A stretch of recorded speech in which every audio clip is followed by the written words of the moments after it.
Madam Speaker,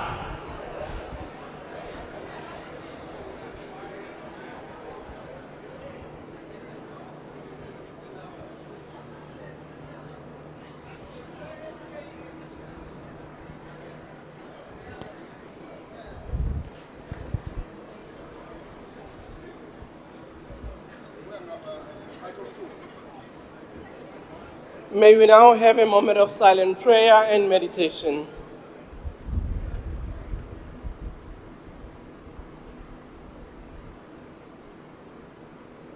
May we be seated.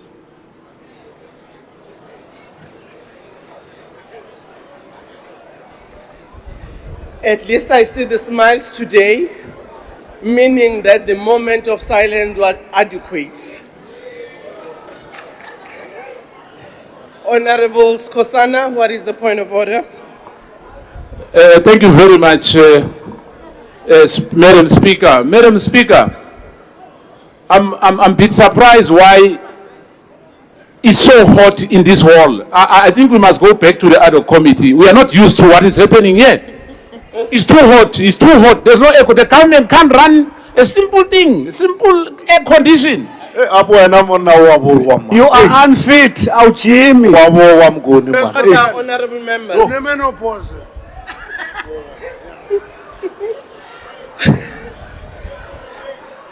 Honorable Skosana,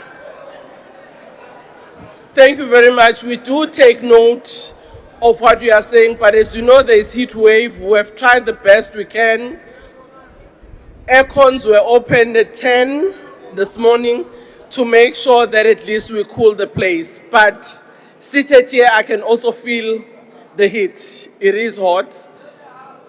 And I hope we will do the best as we can so that we can finish the questions much earlier. About the ad hoc committee, I'm not sure. You'll have to write a note to your chairperson whether he wants you to go back. Thank you very much, honorable members. Today is questions to the President. The first question is from order, honorable members.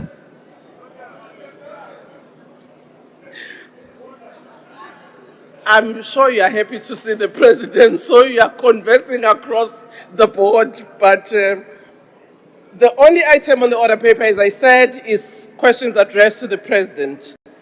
Honorable members will recall that on 2nd December 2025, the National Assembly to amend rules on questions for oral reply. The amendments include that the number of supplementary questions to the President is increased from 4 to 5. The members in whose name the question stands will have the first and the last of the supplementary question. The question time allotted to the President remain 3 hours. Parties have given an indication on which questions their members wish to pose a supplementary question. Adequate notice was given to parties for this purpose. The members who will pose supplementary question will be recognized by the presiding officers. In allocating opportunities for supplementary question, the principle of fairness, among others, has been applied. When all the supplementary questions have been answered by the President, we will proceed to the next question on the order paper.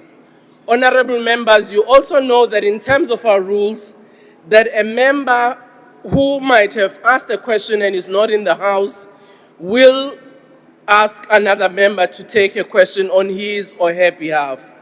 But also when a member may be in the House and the member is not able to do so because of health reasons, he may request that his or her question be taken by another member in the House.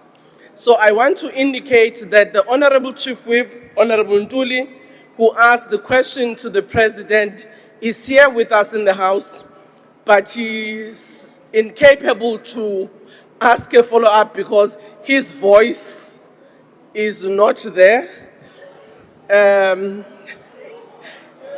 Order, honorable members. So he has informed the table that he will ask Honorable Mika to take the follow-up question.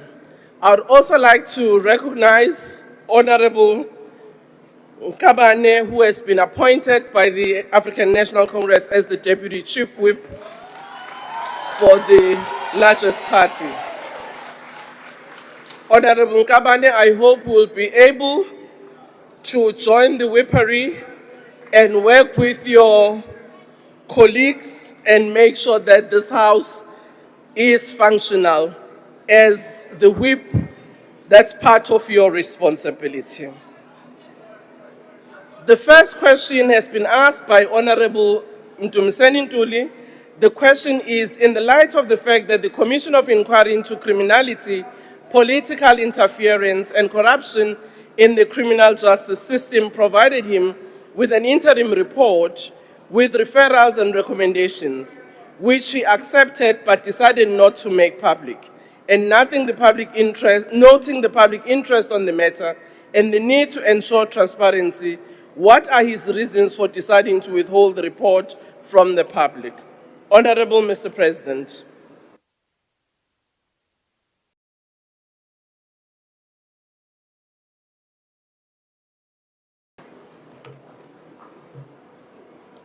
Deputy President Paul Mashatile, honorable members, thank you, Honorable Speaker.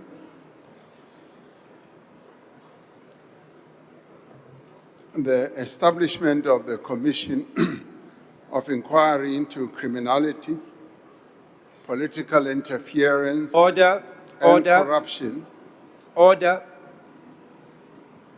Mr. President, can you please take your seat? Who is taking a point of order? Honorable Reddy? Thank you, Honorable Speaker. I rise in terms of the rule that was Order, quoted. honorable members, can we hear the member? It was quoted yesterday by the acting Speaker, Honorable Frolick, in which he said that members answering questions should not take to the podium. I'd just like some clarity, please, on whether this is allowed. Thank you. President. Thank you, honorable members. I will consult with Honorable Frolick on that new rule, but as the rule stands, the President can take the question on the podium. Mr. President.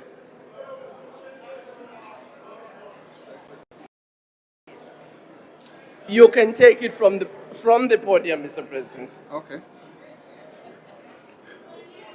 As I was saying, Honorable Speaker, the establishment of the Commission of Inquiry into Criminality, Political Interference, Corruption into the criminal justice system is indeed a matter of public interest. The Commission's interim report, which I received in December, made recommendations with respect to matters where there exists prima facie evidence of wrongdoing. As directed by its terms of reference, the Commission made recommendations that can be classed into three areas.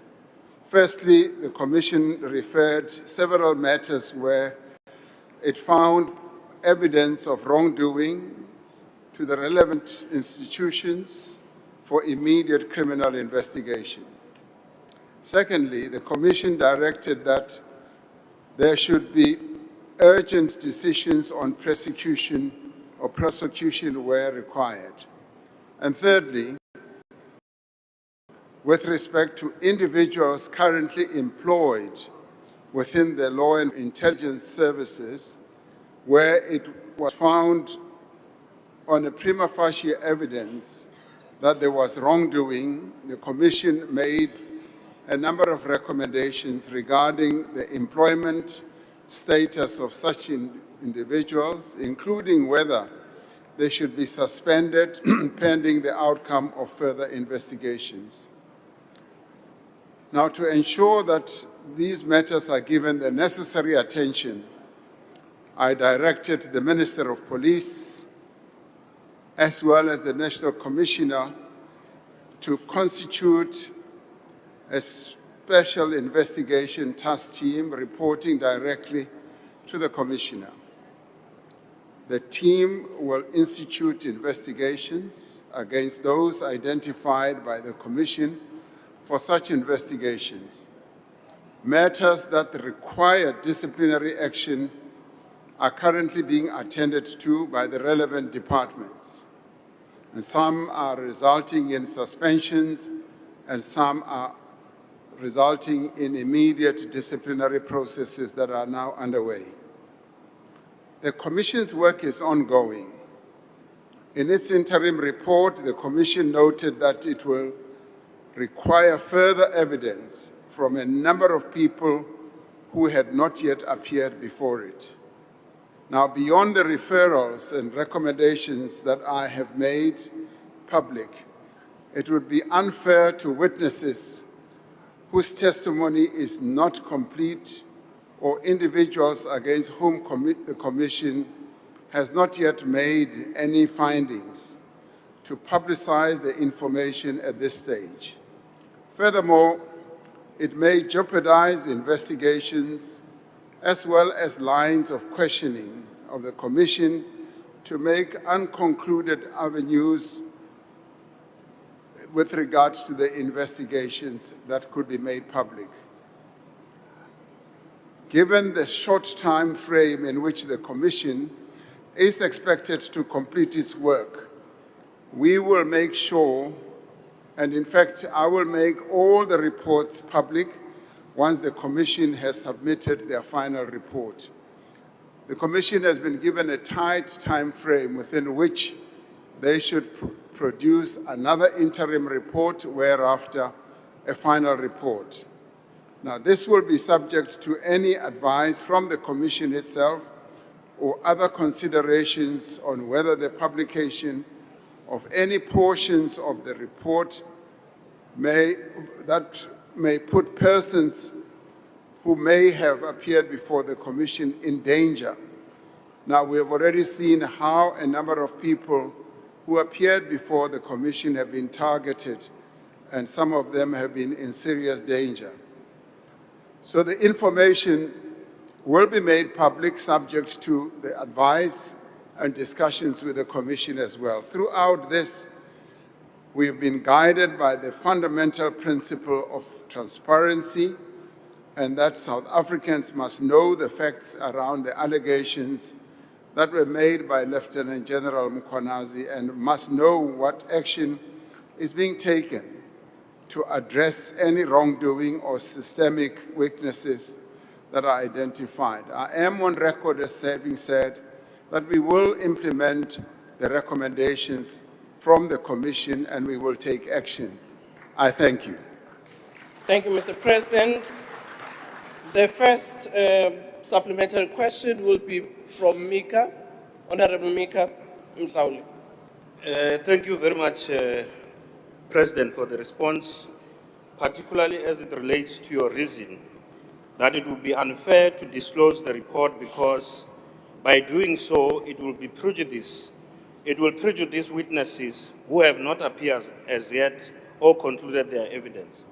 However, Honorable President, you have referred for action a report you received on the 17th December 2025 and on 29 January 2026. For action, a report accepted recommendations against individuals who had not appeared before the Commission or given evidence. For instance, Brigadier Rachel Mateng only appeared before the Commission on the 5th and the 6th of February 2026. Major General Richard Shibir only appeared on the 4th and 11th of March 2026. How do you justify your response that disclosing the report will be unfair to witnesses whose evidence had not been concluded when you accepted recommendations relating to some people without having given evidence, and how did you logically apply yourself in this regard? Thank you, Mr. President. Thank you, Honorable President. Thank you. Yes, that's precisely what I was trying to address by saying that there are certain witnesses who have not yet appeared, who, however, the Commission has actually made some findings on. And we will be taking all that in totality as we release all the reports.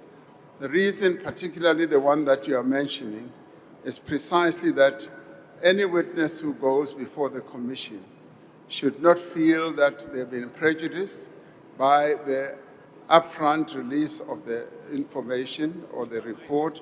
They should go to the commission and present their story, even as the commission itself will already have said something about them which would have led to us taking certain actions. Thank you, Honorable Speaker. Thank you, President. Honorable DDD Van Rooyen. President, I hope you still remember that this country doesn't have a Minister of Police. I hear you referring to tasking the Minister of Police and the National Commissioner. The Minister of Police is in suspension. We are currently having the acting Minister of Police. I hope you are not referring to Senzo Mchunu. In the interim report, as you are all aware, it deals with criminality and political interference within the criminal justice system. South Africans will naturally worry that powerful individuals, like your relative, Maumela, who you are connected to, and they are also connected to those in authority, may be shielded from scrutiny. Therefore, can you assure this House that none of the decisions to withhold the report or delay its publication are intended to protect politically connected individuals, including those with familiar or political proximity to your office? But also, what concrete steps have you taken against the implicated, including whether Honourable Minister of member, your Police, time is Mr. up. Senzo Mchunu, is subjected to any action Honourable arising member, from the report? your time Thank is you. up. Honourable President. Thank you, Honorable Speaker. Minister Firoz Kachalia is, yes, acting Minister of Police, and in fact, Minister without portfolio with the responsibility of overseeing the work of the police. So the Minister is doing his work, and when I refer to the Minister, I'm referring to Minister Firoz Kachalia, or better still, Professor Firoz Kachalia. I can give assurance that no one who's either implicated or will be implicated will be shielded. And when the Commission does its recommendations, we will act accordingly on those recommendations.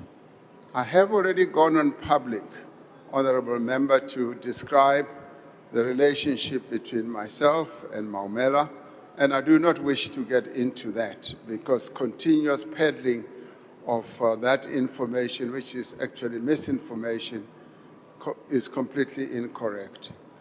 And in the end, we will make sure that when the report is issued, the South African public will be able to see what the Commission said and what action we are actually going to embark upon. So no one, no big name or small name or whoever, however they are connected, will be shielded. We can assure you of that. Thank you, Honorable Chairperson. Speaker. Thank you, President. Honorable S.S. Zibi.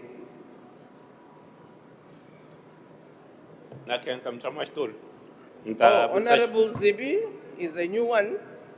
Okay, Honorable Ghana. Nita on behalf of Honorable Zip. Na Cancer President. So, Chingwani ngashibona President. Ikuri since even before press conference ya General Mkhwanazi, kuna tinyimpi alandzeni ka maphorisa. And loko mi vulavula ka State of the Nation, mi te ku va na vetting exercise eka senior members ta maphorisa. So na ku twisisa ku ri no, since announcement ya n'we leyi mi nga yi endla eka State of the Nation, what work has been done to vet and stop the infighting that's currently paralyzing the South African Police Service? Because if anything that comes from the Madlanga Commission is that the police continue to be fighting and not protecting the people of South Africa.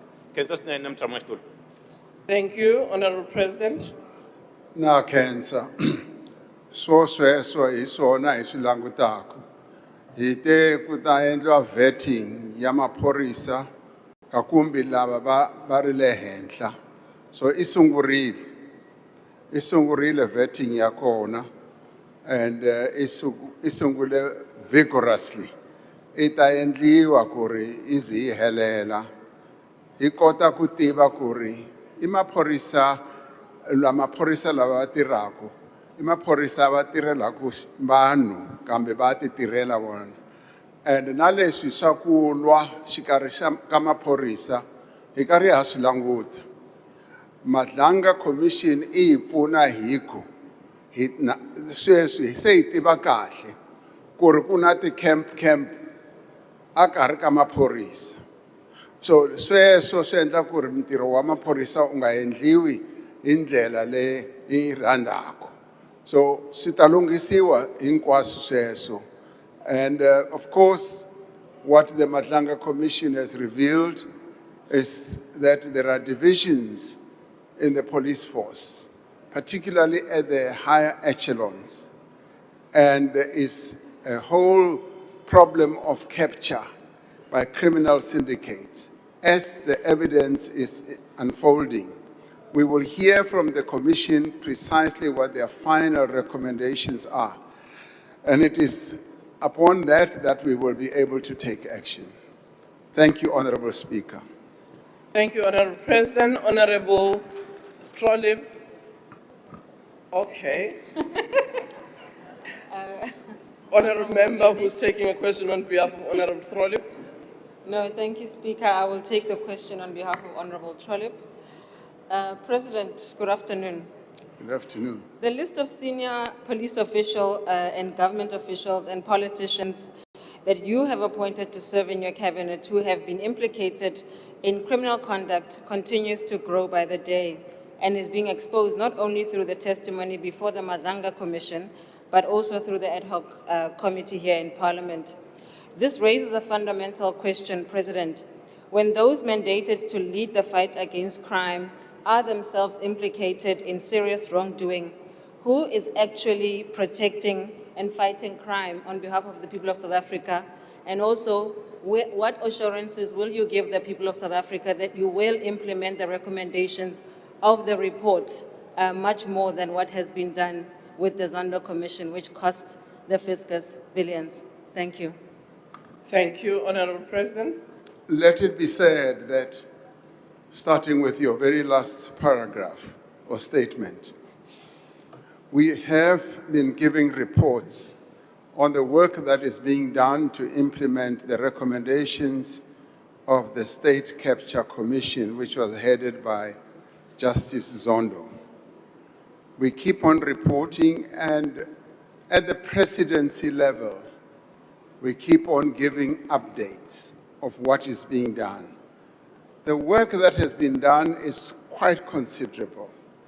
And of course, people have always wanted to see big names being charged, big names being put in prison. Those are the main areas of focus. However, Justice Zondo's commission made many other fundamental recommendations, some of which have had to do with how we should reform our laws, how we should amend our laws on issues like procurement and so forth. And all that work is underway, and how we should ensure that we bring down the levels and incidents of corruption. So that work is carrying on, and I will continue to stand here and give full reports of the work that is being done.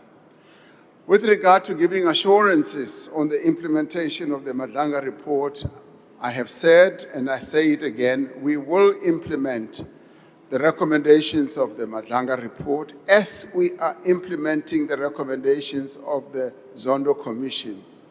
Now, as regards that, people want to see people being arrested, processes, legal processes are underway. And those processes in our own country, in terms of our constitution, do tend to take some time. And I would say frustratingly so. They take their time, and they must be allowed to take their time so that there is proper and full justice. And yes, many people can be implicated. People do tend up and make a whole lot of statements about people. What I have always said is that we do need the evidence, and the people need to be charged so that the criminal justice system, which we all subscribe to, should take its course. Because at times, whenever allegations are made, sometimes they are found not to be true, and people are then found to have been either blemished without the real substance. Where there is substance, charges must be preferred, and people must then be dealt with. If they have to step aside or step down, they will step down. If I have to take action against them, I will also do so. So evidence is important, and following our judicial system, our criminal justice system, and the tenets of our Constitution is also important. Thank you, Honorable Speaker. Thank you, Honorable President. Honorable Sauli. Thank you, President. You noted in your response that it will jeopardize the investigation and the line of questioning of the Commission to make an incomplete investigation public. Did you consider the principle of natural justice when you accepted the recommendations of an incomplete investigation? Honorable President. Yes, I did consider the principle of natural justice and had to balance that with what the Commission had put out. And in balancing that, and of course, in also considering the report in its totality, we have been able to use natural justice. In the end, through the process of our very robust judicial system, whoever either has been implicated or been dealt with from a disciplinary point of view or will be charged will be able to have adequate opportunities to answer to those issues that have been put to them. So when we have taken action, it's action where there is substantial evidence that we could act on, but based on natural justice. Thank you, Honorable Speaker. Thank you, Honorable President. We now move to question 2, which has been asked by Honorable Jimmy Khalakis, the Chief Whip of the Democratic Alliance. The question is with reference to the announcement he made during the State of the Nation address on 12 February 2026 that a National Water Crisis Committee will be established in response to the country's water crisis. What step has he taken to ensure that the recommendations of the committee will be implemented in municipality facing water crisis? Honorable President. Thank you, Honorable Speaker. An unreliable supply of water to our people places a heavy burden on their lives and the ability of businesses to operate and thus to grow our economy. That is why in the State of the Nation address in February, I directed the establishment of the National Water Crisis Committee, which we now call WaterCom, to ensure a coordinated response to the water crisis. Work is currently underway to finalize the National Water Action Plan and to get the committee to start its proceedings, which it will do this coming week. It is expected that it will be completed by the end of March in terms of the water plan.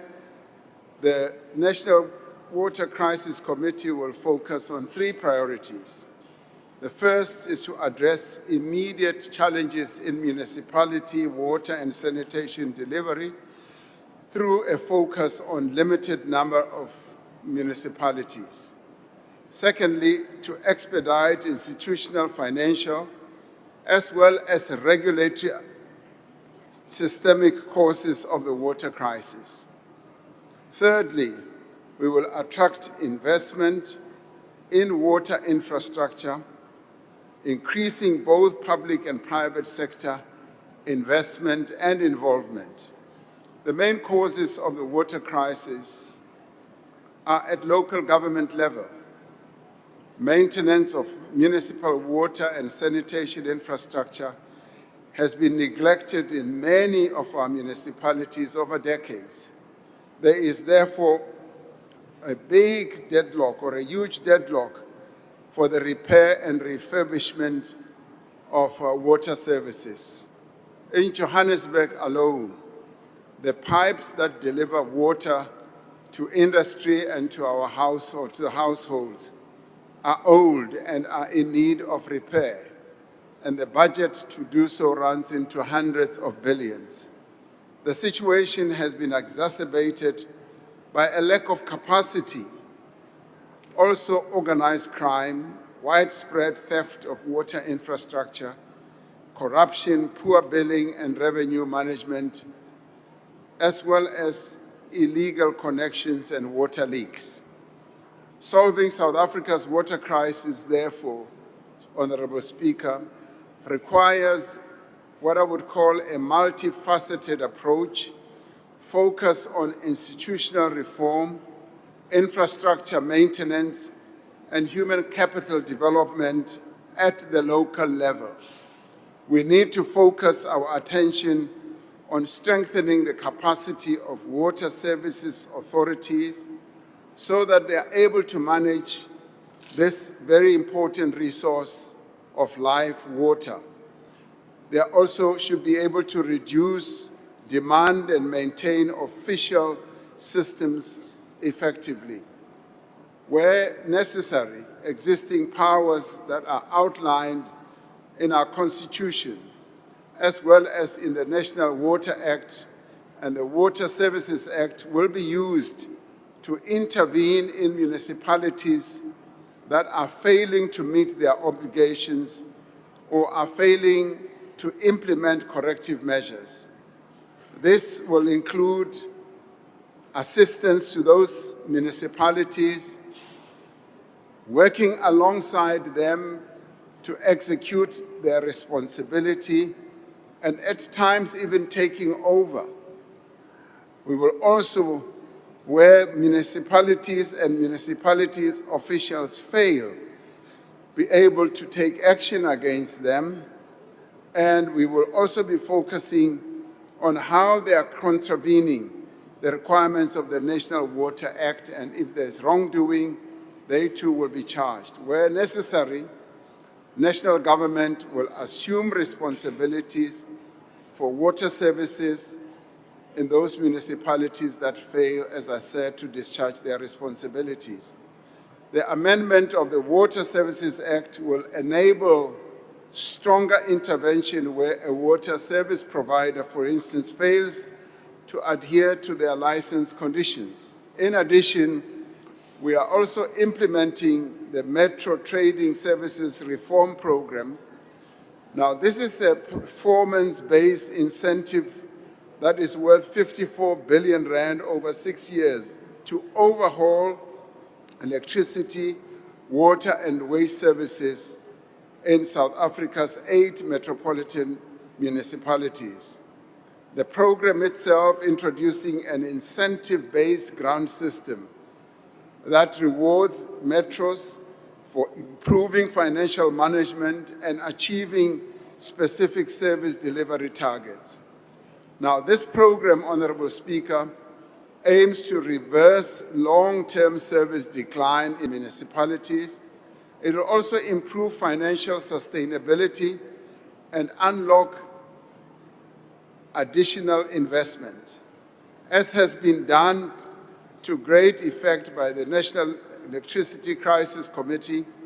We see the National Water Crisis Committee being able to bring together various role players across the state as well as outside government to undertake a clear set of focused and impactful interventions that will make a real as well as a lasting difference to people's lives. Now, we are going to be proceeding to implement this plan, and like we succeeded with electricity, I have no doubt whatsoever that we will be able to achieve great success by harnessing all the resources of the various stakeholders to enable us to change the course of our water supply, reticulation, and distribution in our country. Thank you, Honorable Speaker. Thank you, Honorable President. In accordance with Rule 137, subsection 10A, I would ask Honorable S.J. Moore to take the question on behalf of Mr. G. Michalakis.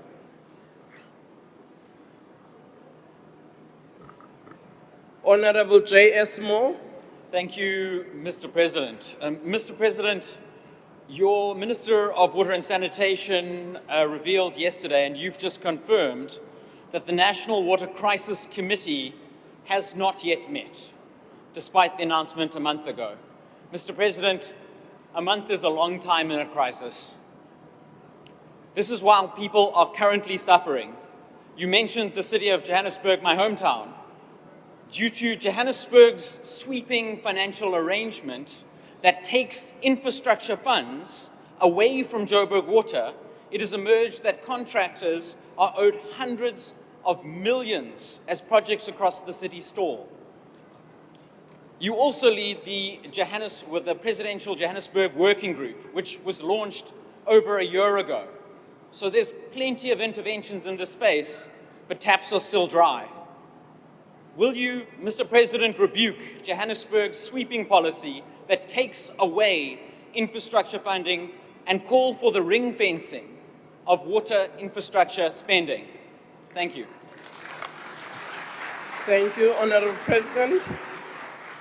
Thank you, Honorable Speaker.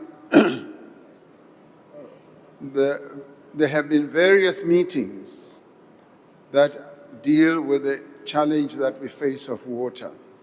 In preparation for the very first meeting of the National Water Crisis Committee.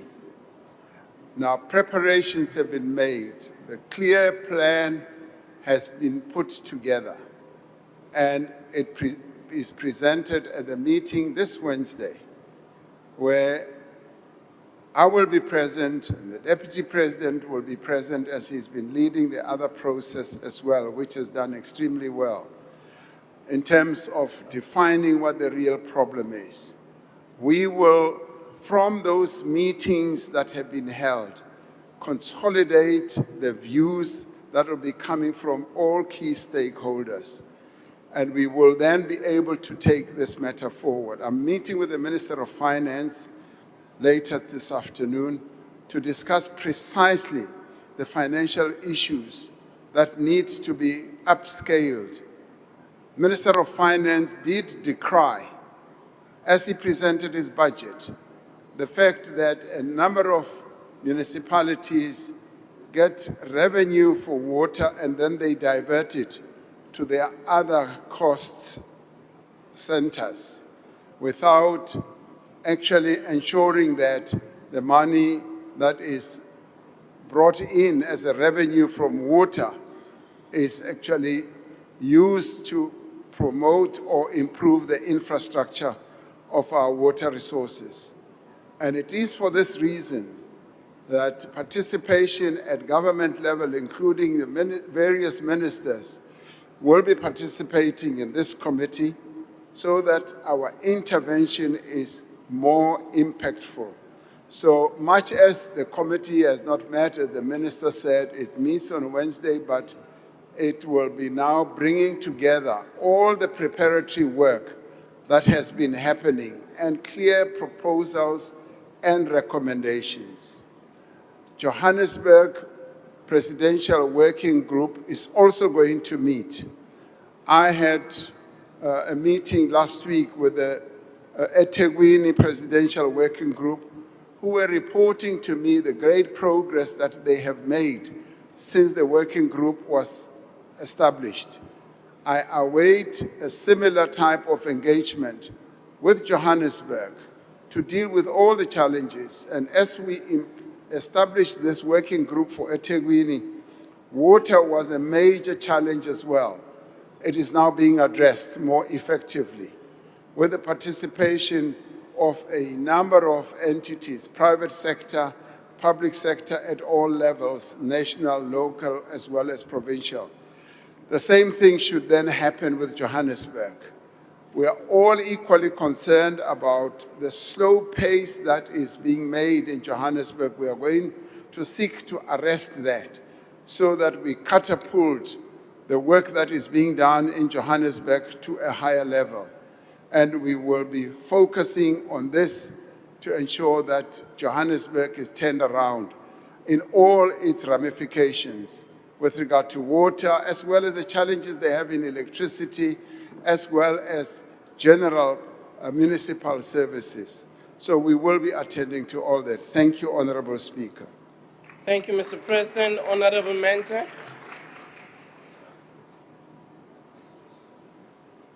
Thank you very much, Speaker.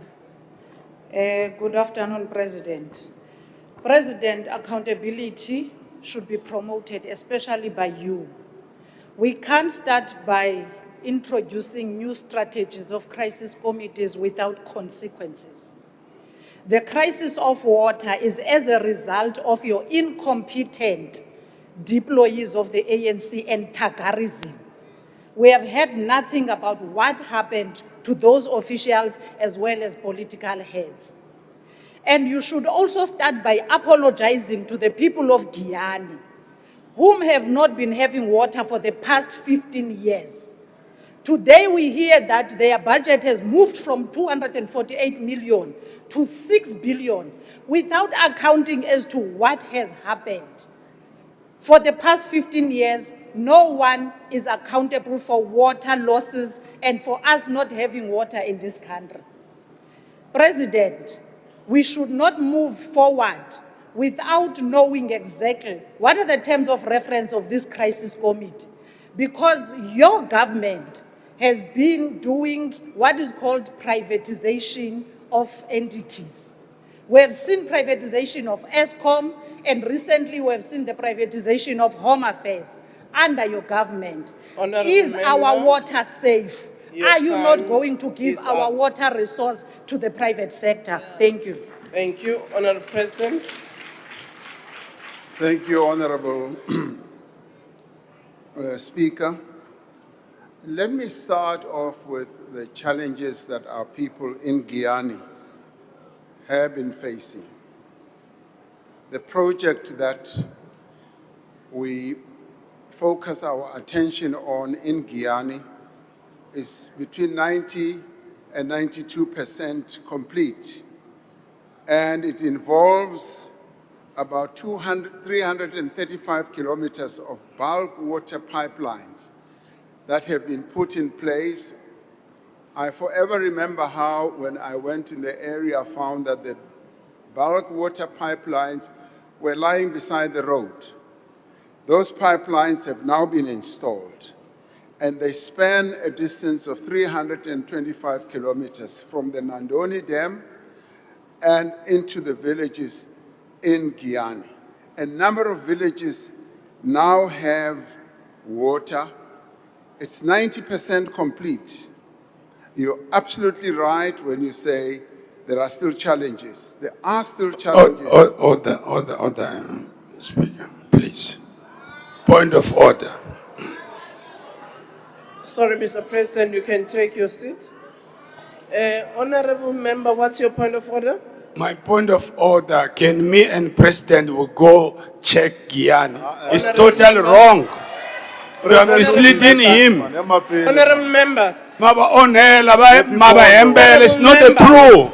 Honorable Member, can you please switch off your mic? That is not the point of order. That is not a point of order. If you have got a substantive motion, you know in terms of your rules that you must table it. So you mustn't raise what is not a point of order. Thank you very much, Honorable President.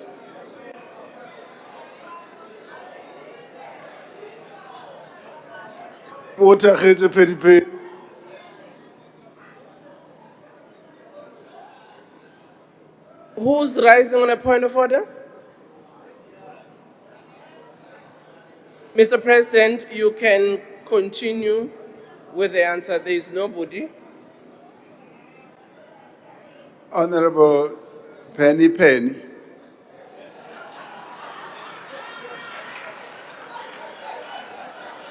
Na stiva ku ri ndhawu liya ma yi tiva a ni tivi ku ri mi huma kona na loko mi nga humi kona ni nga famba na n'wina hi ya languta ku ri ku endleka yini na hi ku loko ntirho loyi ni vulavulaka ku hi wona loko wu nga endliwi hi ta endla sure ku ri lava a va nga endli ntirho wa vona va ta huma hi va vekela a handle. But Honorable Speaker, what I was saying is that yes, I have been there myself and I've seen how in the past the pipes that were from Nandoni to Giyani had not been installed. And I've spoken to some of the engineers, young men who are very capable, who were doing the work and making a great deal of progress. And so I am certain that the Giyani challenge is being attended to and is also being completed. Now, 23 of the 24 villages now have reticulated and household connections. Now, obviously, it's all very well to say they have connections, but if the water is not flowing, then that is a problem. So that is the progress that has been made after many years of corruption, many years of that project having lied fallow. We have now moved on and the bulk water system is in place, and in the end, the pipes are also being reticulated to now those villages. And there's a phase 2A, 15 villages that are also going to be connected. So the remaining work is being done, and of course, because it's a major project, it will be done to proper completion. With regard to ensuring that we move on with implementing what we have said about water and also ensuring accountability. Yes, there will be accountability for those who fail to implement or to do the work that they are meant to do. There will be accountability because, for instance, in Johannesburg, and indeed in many other places, we do want people to live up to what has been agreed to and what they have also committed. So we will ensure that there is accountability. Thank you, Honorable Speaker. Thank you, Honorable President. Ms. Honorable S.L. Titebe. Thank you, President. You are renowned for your orientation towards systems and institutions with regards to matters of governance, and the aftermath of the Nugent Commission and the Phoenix-esque rise of SARS bears testimony to that. With regards to eThekwini, we have begun to see the results. Similarly, Mr. President, is it your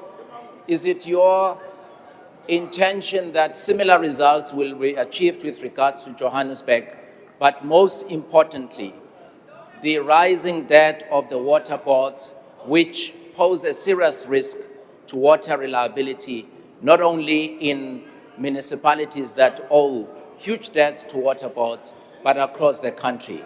Will the President intervene to ensure that that situation is stabilized? Thank you. Honorable President. They won't make you minister. Order, honorable members. Can we please order? Order, Mr. President. Yes, thank you so much. I hear a lot of noise when you referred to... Madam Speaker, on a point of order. Honorable members, can I ask once again, if you want to raise a point of order, raise your hand, don't open the mic. No, I Madam see Speaker. Honorable Pambo, what's your point of order? No, Madam Speaker, I'm just saying that can we keep the decorum? It's not time for auditions. Please. That is The not a cabinet point is of made, order. it's done. There's no need for auditions. Honorable member, that's not a point of order. I think those of you who might know who's going for auditions, you can finish that debate outside. Order, Honorable President.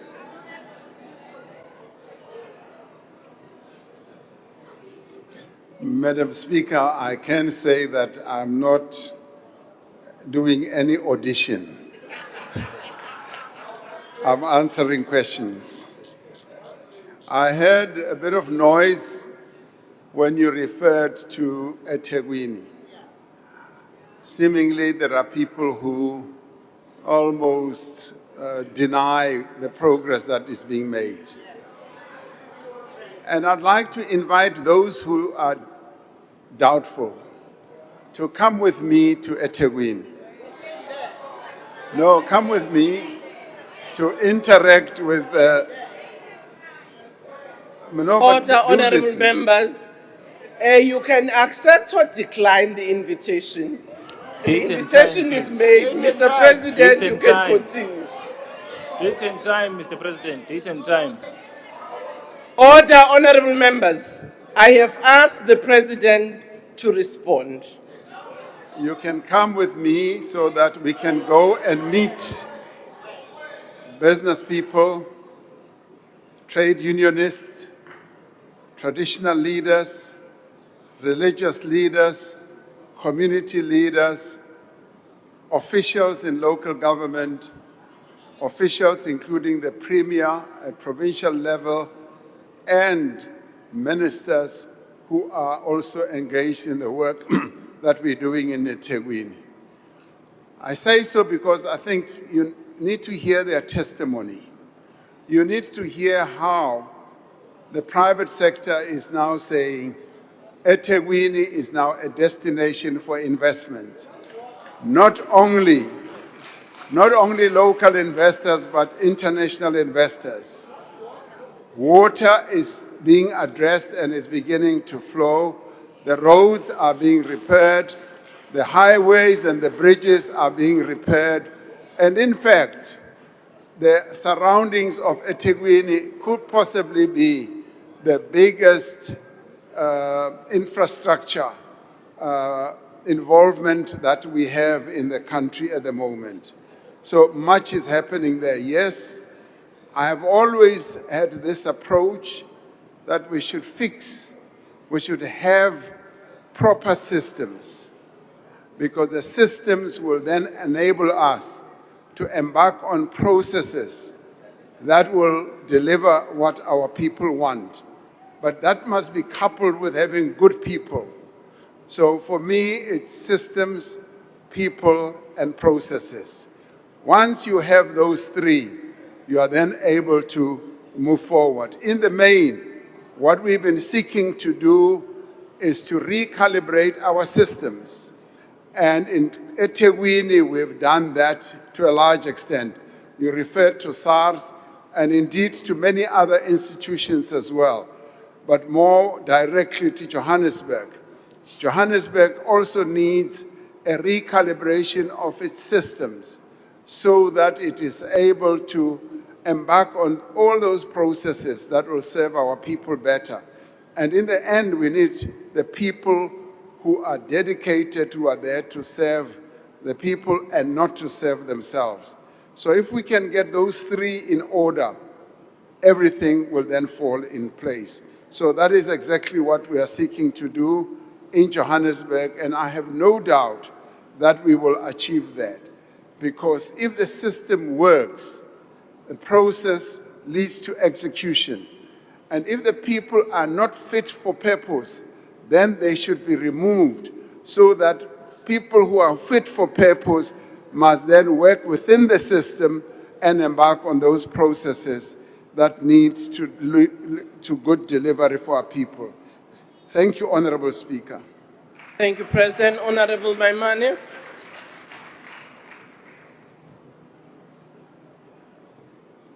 Madume President, At the height of load shedding, we took your government to court and won.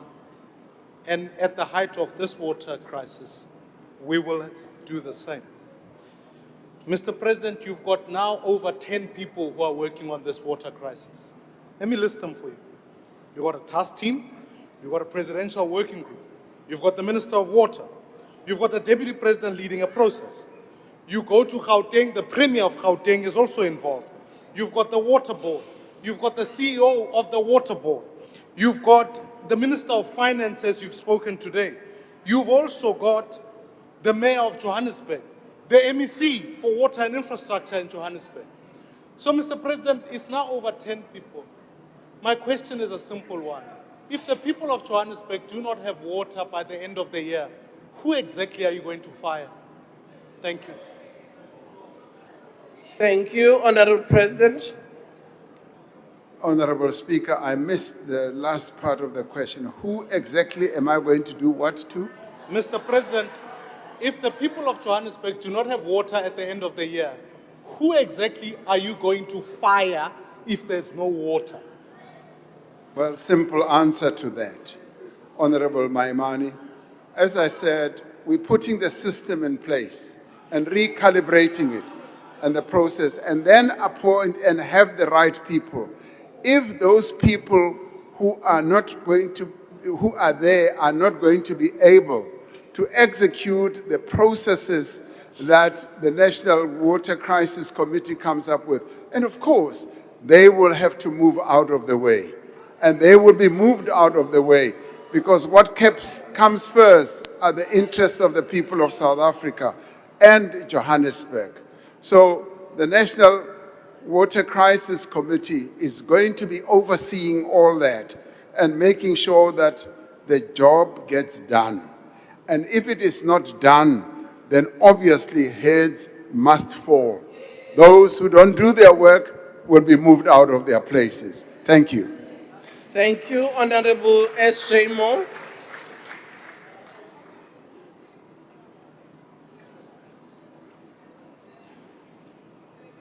Thank you, Mr. President. But, Mr. President, your Water Crisis Committee has not met. You did not commit to ring fencing, nor decry Johannesburg's sweeping policy, taking critical funding away from Johannesburg Water. There are no criminal charges against corrupt municipal officials in the pipeline. The Deputy President's Water Task Team has failed. You speak only of things to come, plans, proposals, accountability. A month is a long time in a crisis, Mr. President, and many have been without secure water for years. With millions of South Africans suffering, are your SONA commitments not another failed promise? Thank you. Thank you, Honorable President. You know, when we set up NECOM, which is the National Electricity Crisis Committee, there were people who spoke just like you, who dismissed it, who fobbed it off and said it's going to amount to nothing. So I'm accustomed to that. People often want us to resolve problems and crises without approaching them in a systematic way. They always want us to rush in like a bull and knock everything out of place. What we tend to do, and this is precisely what I'm trying to explain here, we want to look at how we solve the system and enable the system to be able to stand on its own, to have credibility and efficacy, so that that system is then able to stand the test of time and be able to enhance processes that need to be embarked upon, whereafter the people that we then bring in are then able to act according to system, are able to execute the processes. So, with regard to Johannesburg, now obviously you would want me as president to act as policemen investigate, find wrong, charge the people, take them to court, prosecute them, and then judge them. I've said many a times here, I do not work that way, and the Constitution of your country does not allow me to do that. So we work according to the processes that are clearly laid out in our Constitution. Now, yes, you can bemoan the fact that the meeting has not taken place. I have taken trouble, Honorable Member, to say meetings have been taking place to prepare for the head meeting that is going to take place on Wednesday.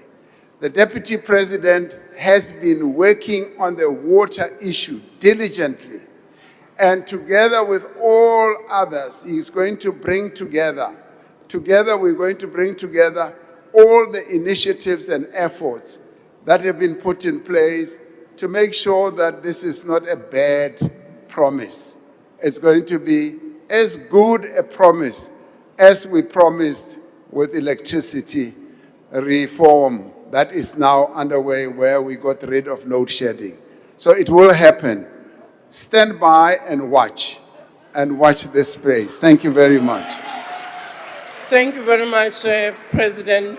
Honorable members, I just want to advise you that we are not doing well on time. You know that this process of questions to the President is allocated 3 hours. So I'm just asking us to make sure that we do not have spurious point of order that tend to delay us. We now move to the third question, which has been asked by Mrs. SMN Mokwena Zondi, who is the Chief Whip of the MK Party. The question is whether he has found that the National Development Plan clear targets of 6% unemployment, 5% economic growth, and a capable state by 2030 are out of reach under his presidency, as unemployment in its expanded definition is entrenched at 42%, growth at below 1%, and inequality at 0.67, which is worse than during apartheid. If not, what is the position in this regard? If so, what are the relevant details? Whether the government's medium-term development plan contains quantified, time-bound, and fully budgeted interventions that place the Republic on a credible trajectory to meet the NDP's 2030 targets. If not, how does the omission comply with his constitutional obligation under Section 83, subsection B of the Constitution of 1996? If so, what binding performance agreements with measurable indicators have been concluded with the relevant ministers? Mr. President, it's quite a weighty question, very long. I hope you will manage, and we'll all manage within time on supplementary question. Over to you. Thank you. Thank you, Honorable Speaker. Quite not only a weighty but mouthful type of question. In September 2023, the National Planning Commission released its 10th 10-year review of the National Development Plan. Now, in that review, the NPC found that the targets relating to the elimination of poverty and reduction of inequality and unemployment will not be met by 2030. This was made public, and we should all know that we are indeed off target, just like many countries around the world. When it comes to the Sustainable Development Goals of the United Nations, it was reported at the UN that many countries are off target. In fact, the whole world seems to be off target. Now, while progress has been made on other NDP targets, such as access to education, health, water, electricity, and social assistance, South Africa remains highly unequal, marked by wealth disparities that span generations. The review by the National Planning Commission found several reasons for the lack of progress. Some of these factors that were highlighted by the NPC were external. The effects of the global financial crisis of 2808 continued to be felt in the South African economy for several years, much as we did not feel them immediately, but the aftermath was felt. The COVID-19 pandemic caused severe economic contraction in our economy. In fact, the biggest contraction our economy has ever suffered was suffered during COVID, where within a very short space of time, we lost 2 million jobs. Now, some of those jobs have not been regained, those that were lost during COVID. The years following the adoption of the NDP were the years of state capture, in which billions of rands were siphoned out of the state critical institutions when they were repurposed to serve the corrupt and also those who were there to plunder. The state-owned enterprises on which our economy depends, such as Eskom and Transnet, were stripped of funds, of skills, and capable leadership. The economy was also held back by nearly 15 years of insecure electricity supply and the declining performance of our ports and harbors and railways. There have been broader challenges around the declining capacity of the state, particularly at local government level, a decline in fixed investment and poor coordination across the state. The investment in infrastructure just tapered down. The medium-term development plan has been developed to address these many challenges, but more importantly, to put the country back on track to realize the objectives that were outlined in the NDP. Now, the medium-term development plan aims to drive inclusive growth and job creation through structural reforms that we have embarked upon, which are already showing a great deal of benefit, as well as massive investment in energy, which we are already doing, pouring billions into our energy infrastructure, the logistics and water infrastructure, which we are attending to. It is focused on encouraging investment and creating employment in various sectors of our economy, like mining, tourism, the green economy, while also providing small and medium enterprises greater opportunities and funding as well. The MTDP has prioritized the reduction of poverty, as well as the high cost of living that beset South African families. We've also sought to expand the social protection programs and improve healthcare, better foundational education, and focus on skills development. Now, to ensure the success of such efforts, the medium-term development plan focuses on building a capable state, a state that is ethical and developmental in outlook. This includes professionalizing the public service, strengthening law enforcement, improving local government delivery, and rooting out corruption. Now, on a visit to Brazil just a few days ago, one of the things that we learned on how they've professionalized their public service is to require that people who want to join the public service should write an exam, should write exams which, if they pass, will then make them more eligible to get into the public service. It is a matter that I would like us to consider when we have to professionalize the public service, with a view of enhancing the capability of the state. The medium-term development plan contains a results framework which quantifies the outcomes, the strategic interventions, and which also provides us with indicators and targets to be achieved over the 5-year term that we have embarked upon. So the targets will inform the development of the work that we are doing. They are also reflected in the annual performance plans of departments and ministers have signed agreements with me, and we focus on how their departments are going to implement the medium-term development plan. So with all this, I am sure that we will be able, as we implement the MTDP rather, and the work that has been already underway, to steadily rebuild our economy and restore the capability of the state so that we can accelerate the progress that we already see happening towards the achievement of the National Development Goals. We are making progress. We have in large measure arrested the decline that was happening broadly in the economy as well as in government institutions.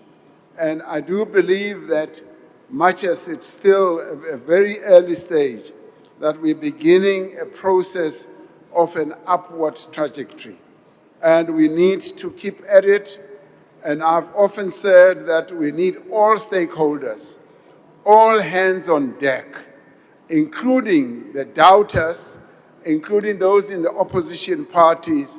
All of us as a nation must put our hands together and move South Africa forward towards achieving the goals of the NDP. Thank you, Honorable Speaker. Thank you, President. Honorable Dr. M.J. Becker. Madam Speaker, one would have to be My completely... apologies, Dr. Beck. I'm sorry. The first supplementary question is to Chief Whip of the MK Party. Sorry about that. Sorry. Thank you. President, the NDP was adopted as South Africa's long-term blueprint to drive economic growth as well as reduce unemployment and to build a capable developmental state by 2030. And despite what you say today, the reality facing South Africans tells a very different story. Economic growth has slowed dramatically, unemployment has risen, and the capacity of the state to implement policies continues to weaken. This then suggests that the problem may not lie with the plan itself, but rather with the leadership and the implementation by the executive tasked with delivering these targets. My question, therefore, is, do you accept that the widening gap between the NDP targets and the current economic reality reflects a failure of your leadership within your administration, and what consequences, including yourself as a head of state and head of the executive, should follow when those entrusted in implementing the plan fail to deliver time and time again? Thank you. Thank you, Honorable President. As I said, the National Planning Commission did say that we are off target, and I accept that. And I even gave you a global outlook of how various countries and governments have also been at work trying to live up to the United Nations Sustainable Development Plans. Now, in an ideal world, we should have moved much further, and we should have been looking at a situation where the NDP targets are within reach. They are not within reach. And I've outlined to you the various factors that have brought us where we are. And these are factors which, if one looks at them objectively, will find that they have a number of owners, entities, people, leaders who were supposed to do what needed to be done, not to take South Africa back. And of course, some of the factors are external. They are not those that we made or shaped for ourselves. But in the end, we need to collectively accept that we are off target. We now need to make sure that we correct course. And what we are doing is to correct course. If we were not correcting course, if we were not going back to the cause of executing those targets, I would say yes, we should accept that we have dismally failed. What we are involved in is to correct course and to bring us back in line as a country, as many other countries in the world are doing, to bring everything back to enable all key stakeholders to work together so that we can achieve the objectives of the NDP. Now, as I said, there are quite a number of areas where we've made great success, and I enumerated them. However, I must say on the key ones, particularly the triple challenge, unemployment, poverty, and inequality, much as there's been movement forward, it has not been sufficient to satisfy the needs of our people. But what I would say is hopeful is that work is being done. We are continuing to build a capable state. We're continuing to address the issue of unemployment which has to be addressed by all parties, by the public sector, by the private sector, and we are increasing infrastructure build in our country, and we are attracting investment so that more and more people can be employed. And we're doing everything to ensure that the needs of our people at the social level are also addressed when it comes to health, when it comes to education, and when it comes just to their basic livelihood of making things like electricity and water available. So a combination of what we are doing tells us, or should tell us, that we are moving forward rather than static at a particular place. Thank you, Honorable Speaker. Thank you. Honorable Dr. M.J. Becker. Madam Speaker, I'm tempted to say my last question was left as incomplete as the largest party's execution of the NDP. In fact, one would have to be completely divorced from data and reality to believe that the decades-old goals for 2023 are still attainable. It might even stand now for not darn possible. If we promise not to blue tick you, is it not now time, Mr. President, to abandon the unexecuted NDP and, together with your largest coalition partner, drive a new economic deal? Honorable President. Honorable Speaker, I don't know how, having had this Parliament adopting the NDP, we just abandon it. I mean, you can abandon the name, but the substance of the NDP is about the life of the people of South Africa.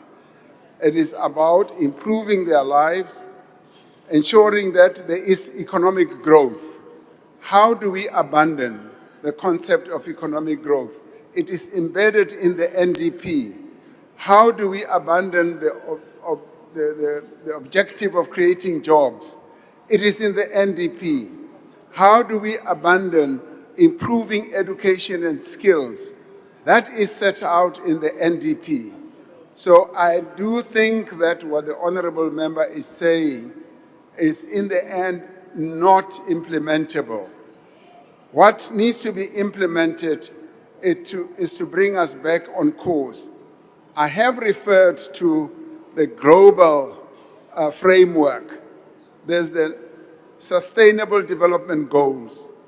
The fact that many countries in the world, including your big economies, have not been able to live up to the Sustainable Development Goals adopted by the United Nations, they have never concluded that we should abandon them.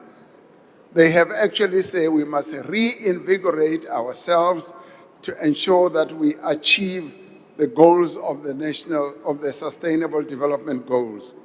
And if you like, much of what is set out in the Sustainable Development Goals is what we have also embraced in our National Development Plan. So I don't see how we abandon something that from an objective point of view is good. And if we did, what would we aim for? Maybe the member will care, maybe he can't do it now, to sit down with me and outline to me those things that we should abandon in the NDP and what plan he has. I'm forever willing to listen and to listen to good advice. So if the member has good advice, I'll be willing to sit down with that member. They must come with their plan and the NDP and say, abandon the NDP, take my plan. I will listen, but I don't promise to adopt. Thank you, President. Honorable N.M. Hadebe. Thank you, Madam Speaker. Honorable President, you may have partly touched on the following, but given the widening gap between the NDP's objectives and current socio-economic indicators, has the Honorable President considered initiating a formal review of the implementation framework of the NDP to ensure that it remains a credible and actionable blueprint for inclusive growth, job creation, and state capacity?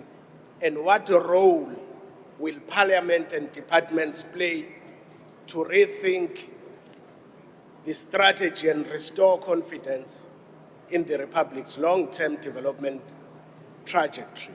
I thank you. Thank you, Honorable President. Thank you, Honorable Speaker. Yes, there is a monthly review of the National Development Plan. And in fact, many departments, as well as what you could call analysts, argue that a regular monitoring process is essential for a long-term plan like the NDP, that we need to track exactly how we are going ahead to implement the NDP. And who should do that? The presidency should do it, the National Planning Commission should do it, and they do it. And the various cabinet clusters should also do it, and at the lower level, provinces and municipalities. So I want to accept that as a very good suggestion and say yes, so that we just don't do it at one level only. It should be done at all levels.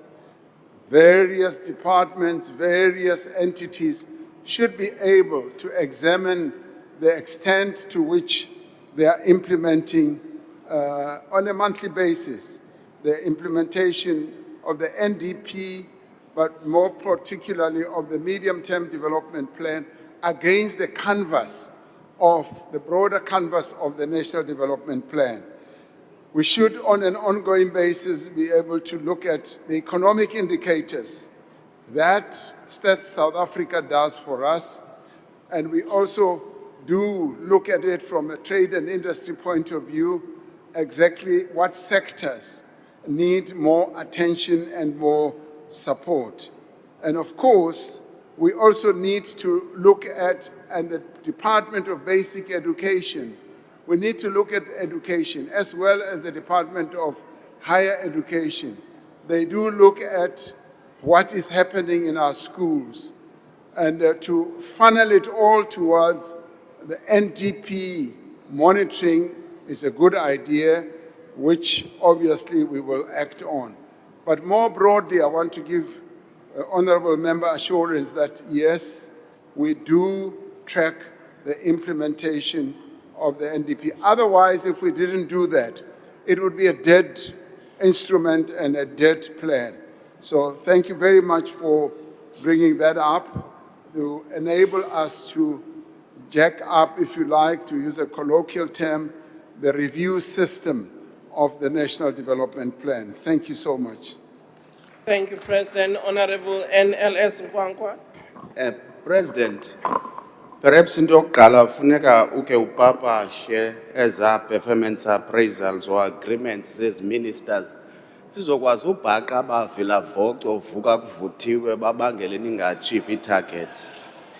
While there has been some progress through Operation Vulindlela in addressing structural bottlenecks in areas such as energy, spectrum, and logistics, South Africa continues to face persistently high unemployment and poverty despite multiple development strategies. The new growth path, President, which many people have forgotten about, also sought to drive export-led growth and labor-absorbing development strategies, but never gained traction.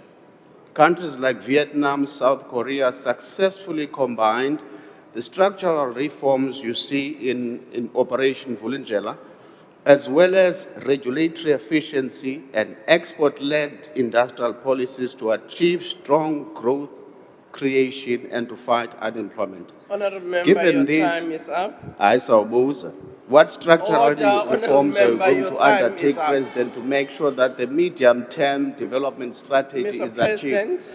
Otherwise, kaloku preamble ihamba yodwa. Order, honourable members, I want to remind you once again, let's not have long preambles to the question because you do not have enough enough time for your question. Honourable President. Yes, I mean, obviously our economy has faced enormous challenges, challenges of low growth, and that is why over time we came up with a number of strategies. Strategies which, if you look at, and you look at the National Development Plan, you all see that all they have sought to do is to embolden the National Development Plan. The National Development Plan is our marquee, our lodestar plan that all our efforts, including the current medium-term development plan, is pivoted on.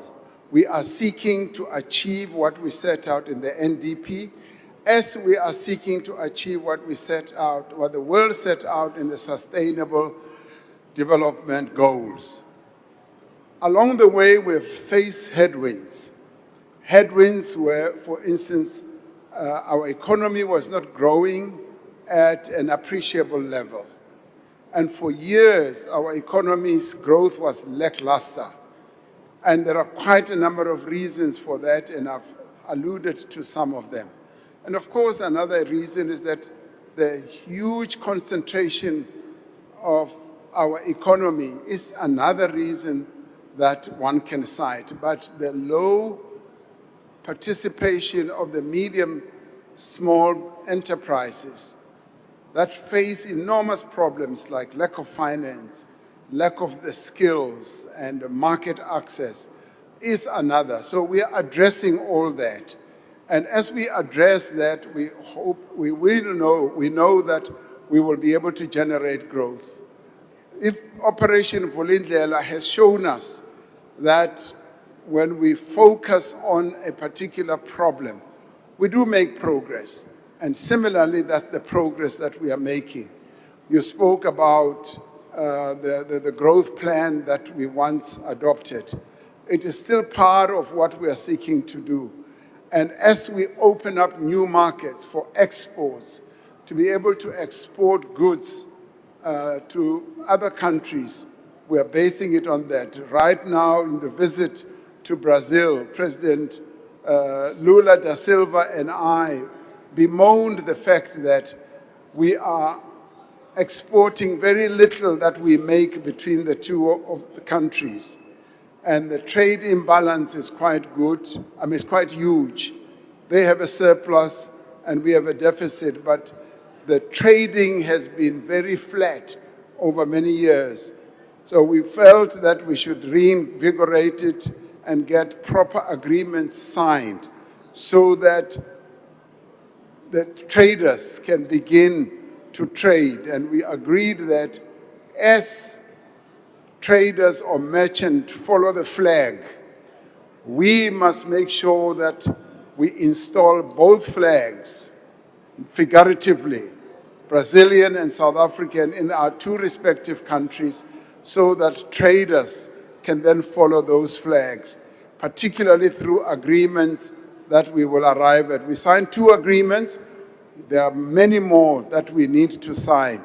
to boost trade between our two countries, and will be doing so with many other countries to come. Thank you, Honorable Speaker. Thank you, President. Honorable Mkwena Zondi.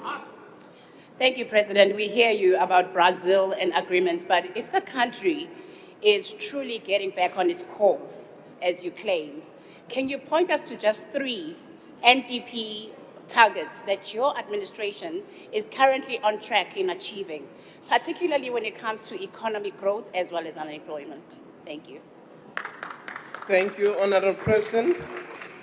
Well, for starters, on economic growth, and when we look at progress, we need to look at progress in totality. Yes, it's always tempting to look at the economy, but we also need to look at the livelihoods of people, because in the end, we have to have an impact on the livelihoods of people. We are now spending about 61% of our expenditure on making sure that our people at a social level are able to live a lot better than they did in the past. So 61% of a budget of 2.2 trillion is phenomenal. Let's start there. Having done so, we have decided that we're going to spend R1 trillion in the medium term, just on infrastructure, because we continue to say that infrastructure is the flywheel that moves the economy forward. And as we do that, we are focusing on those network industries that drive the economy, like our roads, like our railways, like our logistics, the ports and the harbors. We're focusing on that, electricity as well as water. Now, all those are enablers that will enable our country to move forward. As we go around on our visits, we meet a number of people, both local and offshore, who are quite excited about the progress that we're making and want to come and invest. We're going to have an investment conference at the end of this month where we're hoping that we will reach our target of 2 trillion over the medium term. So we are doing a great deal after years of being stagnant and moving backwards. So we're moving forward, and there's a lot that is being done. And of course, what we also need to focus on is reducing the cost of living of our people. And as we do all these reforms, there's more capacity and more leeway to even bring the inflation down, making the cost of food and other commodities that our people need to come down. And what should follow then is interest rates should also taper down so that investors and business people can borrow money cheaply and invest, and therefore creating more and more jobs. So things are underway. We are not stuck in one place. Thank you, Honorable Speaker. Thank you, Honourable President. The next question is question number 4 and has been asked by the Honourable Mkhize. The question is, while there are serious advances that the government has made since 1994 in relation to traditional leaders in the Republic, there is still more to be done. What steps has the government taken to ensure that traditional leaders are positioned legally to play a role in government programs, such as the Service Delivery War Room and municipal councils? The Honourable President. Honourable Deputy Speaker and honourable members, while significant progress has really been made since 1994 in affirming and recognizing the role of traditional and Khoisan leaders in our democratic system, more work remains to ensure that traditional leaders and Khoisan leaders are fully integrated into our governance system, and they are seen as partners in development and governance. What is good is that our traditional leaders have actually themselves started and decided that they want to focus on development, so that the areas that they rule in should no longer be dormitories where they provide work to the urban areas. They want to be those areas to be economic hubs of one sort of economic activity or another. Now, through the district development model that we have, traditional and Khoisan leaders are recognized as core governance partners through this DDM process. The recognition of the role played by traditional and Khoisan leaders in the district development model represents a step towards more inclusive as well as effective governance in our country, fostering what I can call partnerships that enhance community engagement as well as development outcomes. In addition, a comprehensive legal framework exists to give effect to the participation of traditional leaders in municipal governance. Now, where traditional leaders participate in local governance, we find that great progress can be made.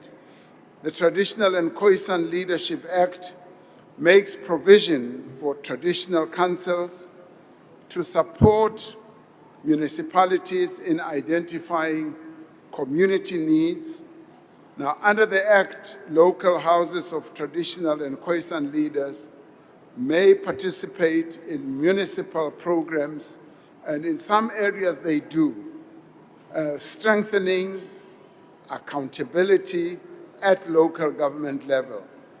Now, the Municipal Systems Act requires municipalities to consult traditional leaders in development issues, in the development also of the IDP, the Integrated Development Plan.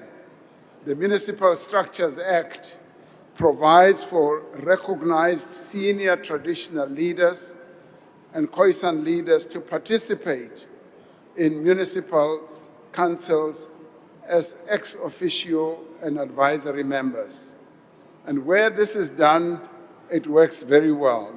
This includes the authority to participate in council meetings, to address the council on matters affecting traditional or Khoisan communities, and to participate in policy, bylaws, and service delivery discussions. And this is how the partnership between traditional leaders as well as local government councillors becomes really, really useful. Now, while the framework is robust, implementation across municipalities remains uneven. Now, to address this, the medium-term development plan now includes a very specific indicator for the participation of traditional leaders in planning, implementing, and monitoring government programs. Now, this is a great advance forward. The Department of Cooperative Governance and Traditional Affairs has commenced capacity building in district and metropolitan municipalities to strengthen the compliance with the provisions that are relevant to our laws.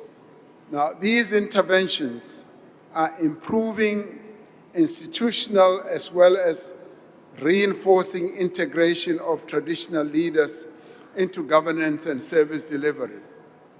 The review of the white paper on local government that is currently underway proposes a much more structured cooperation between municipalities and traditional leaders so that the problem-solving effect can be achieved. The government remains firmly committed in ensuring that the institution of traditional leaders is recognized, is empowered, is strengthened, and integrated into our governance system.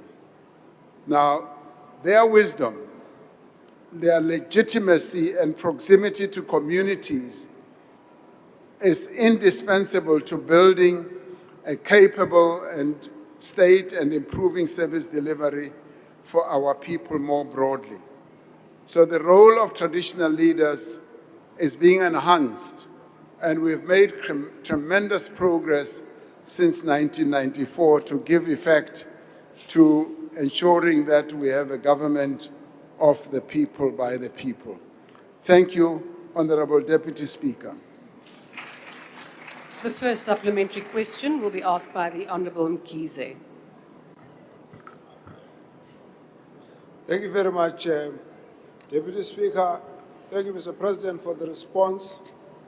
There are rising concerns from traditional leaders with regards to their roles, powers, and responsibilities, as well as Khoisan communities in relation to their traditional structures, traditional leadership structures. In the light of the response by the President and considering the current preparations for the tabling of the National Traditional Khoisan Leadership Bill, would the President consider encouraging the Minister of the Cooperative Governance Traditional Affairs to fast-track the consultations to address the issues raised of formalizing the current roles, powers, and responsibilities of traditional leaders and the structures of the Khoisan community leadership as partners in service delivery? Thank you. The Honourable President. Thank you, Deputy Speaker. Absolutely yes. The Minister is quite committed to not only to enhance the role of traditional and Khoisan leaders, but to ensure that they do participate in issues of service delivery. And as I said in my head reply, traditional leaders are not only leaders of our people when it comes to culture, when it comes to tradition, they are also the leaders of our people when it comes to their well-being, when it comes to service delivery. And they should participate because they are closest to our people. And so therefore, due consideration needs to be given to their views, to their participation, as well as to their wisdom. And so therefore, what you're proposing, Honorable Mkhize, is precisely what Minister of Cooperative Governance and Traditional Leaders will be doing. He is oriented in that way anyway, and he will be focusing his attention on ensuring that we do live up to what we say. I personally believe that the participation of traditional leaders in enhancing governance at the local level is absolutely essential. We cannot do the enhancing and strengthening of government at local level without the role of our traditional leaders. So they do need to be given the respect, the role, and the recognition, as well as the active participation in those councils. And where these processes are weak, we need to strengthen them to make sure that indeed that role that traditional leaders should have is actually in place. So thank you once again for raising the issue. Thank you, Deputy Speaker. The second supplementary question will be asked by the Honourable Labuskaghni. Mr. President, traditional leaders participate in municipal councils in terms of our governance framework. Thank you for the broad outlay that you gave on how they can contribute and how they should add value to the functioning and accountability of these councils. In your view, should they also play a role in encouraging residents occupying land under traditional authority to contribute to municipal sustainability by paying the required taxes and rates and taxes that fund service delivery? Thank you. The Honourable President. Thank you, Honorable Deputy Speaker. Of course, all of us who are required to pay our rates and taxes must do so. And I know that there are temptations in certain parts of our country for certain of our residents to try and escape the payment of rates and taxes. It is essential that all of us should do so. And indeed, traditional leaders should be called upon to encourage our citizens to pay rates and taxes, because it is the services that are delivered to our people that need to be paid for. And where, for instance, there is poverty, where there is indigent residents, we have at the national government level embarked, or we've provided a facility and an intervention to support indigent households, those who cannot pay. And it's quite a substantial budget. We do want our local government structures to make sure that they have a proper register of indigent families, so that when the money has to be accounted for, it is properly accounted for. And that when the grant is given by national government, it actually goes to the assistance of our people and not just to the payment of salaries of those who are employed. So the answer to your question is yes, very much so.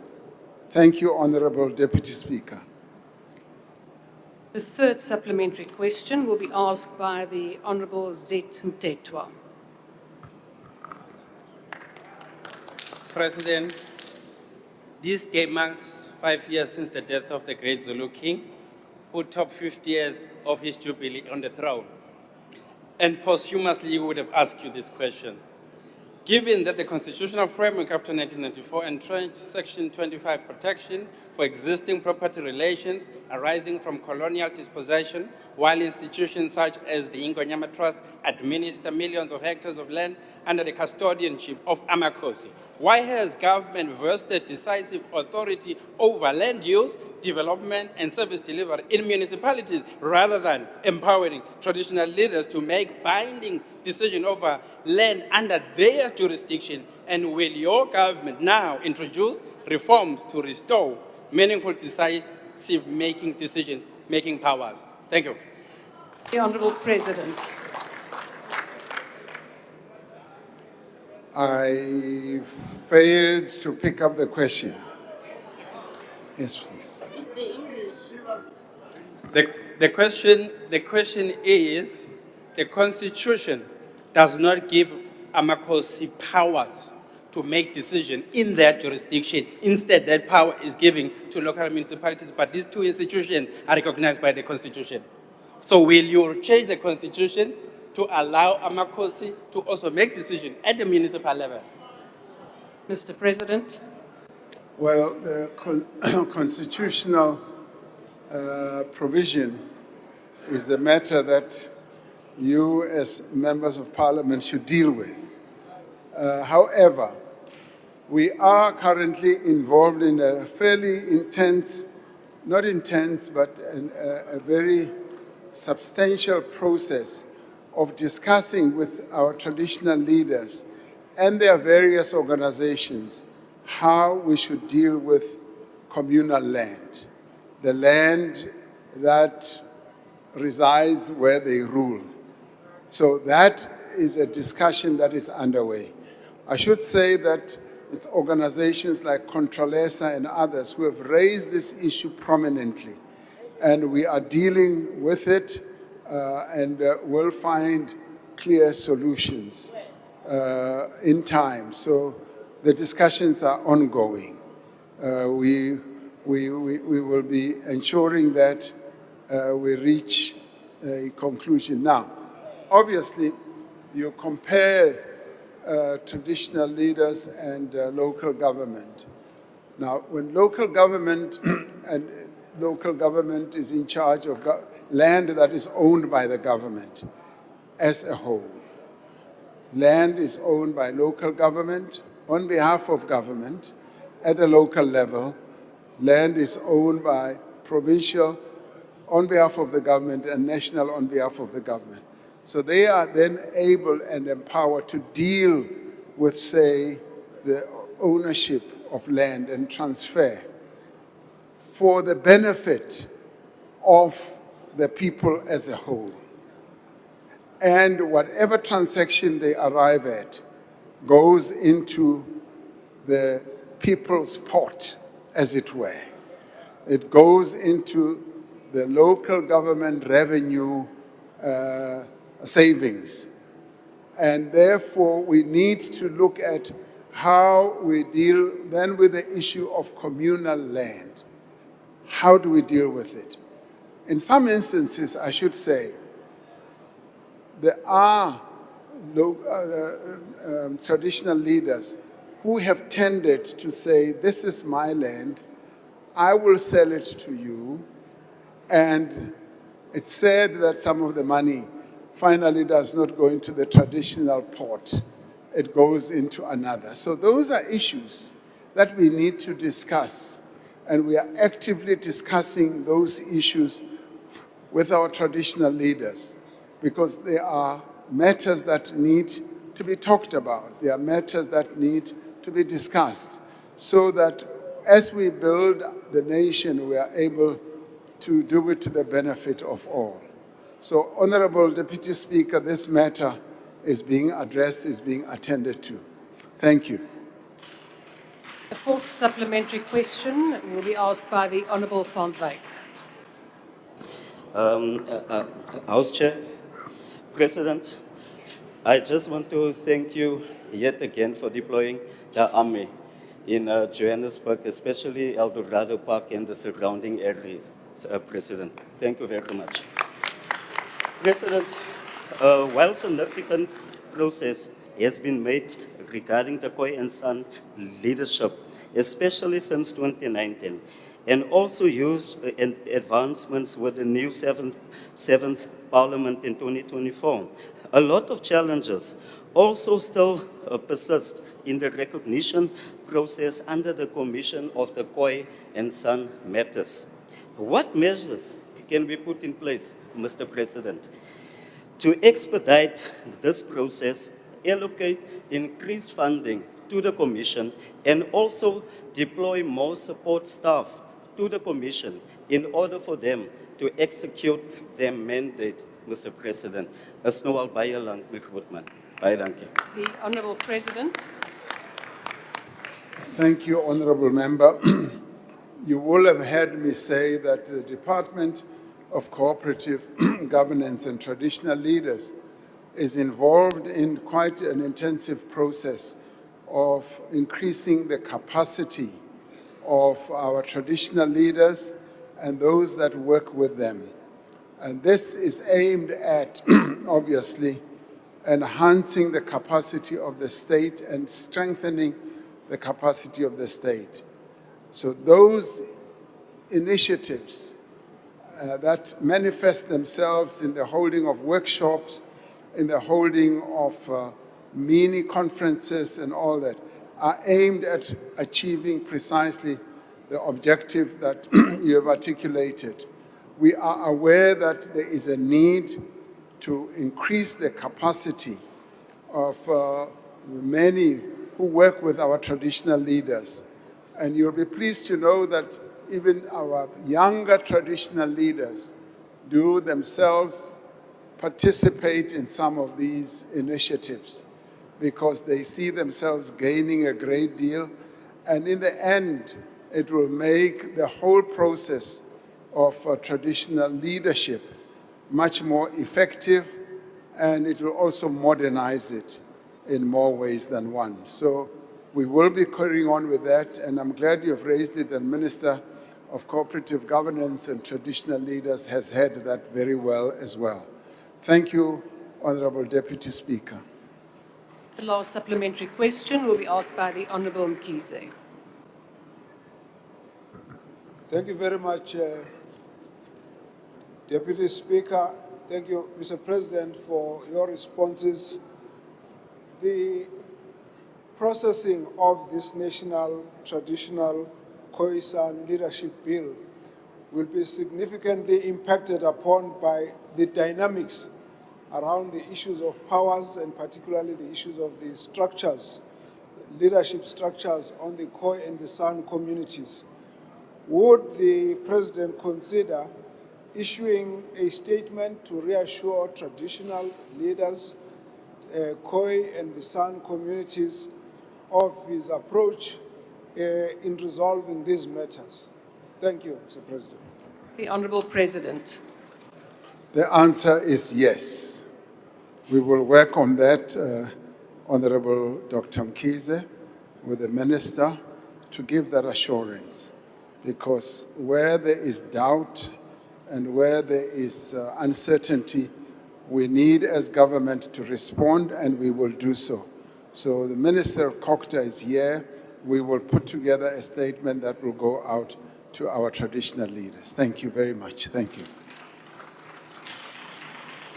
We now move on to question number 5, which has been asked by the Honourable Malema.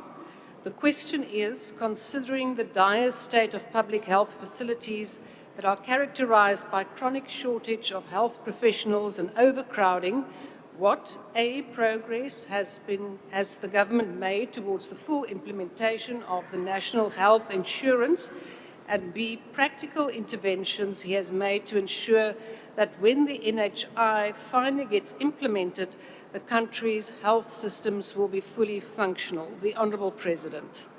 Thank you, Honourable Deputy Speaker. The National Health Insurance is South Africa's way of implementing universal health coverage as decided upon by the World Health Organization and adopted unanimously by the United Nations General Assembly.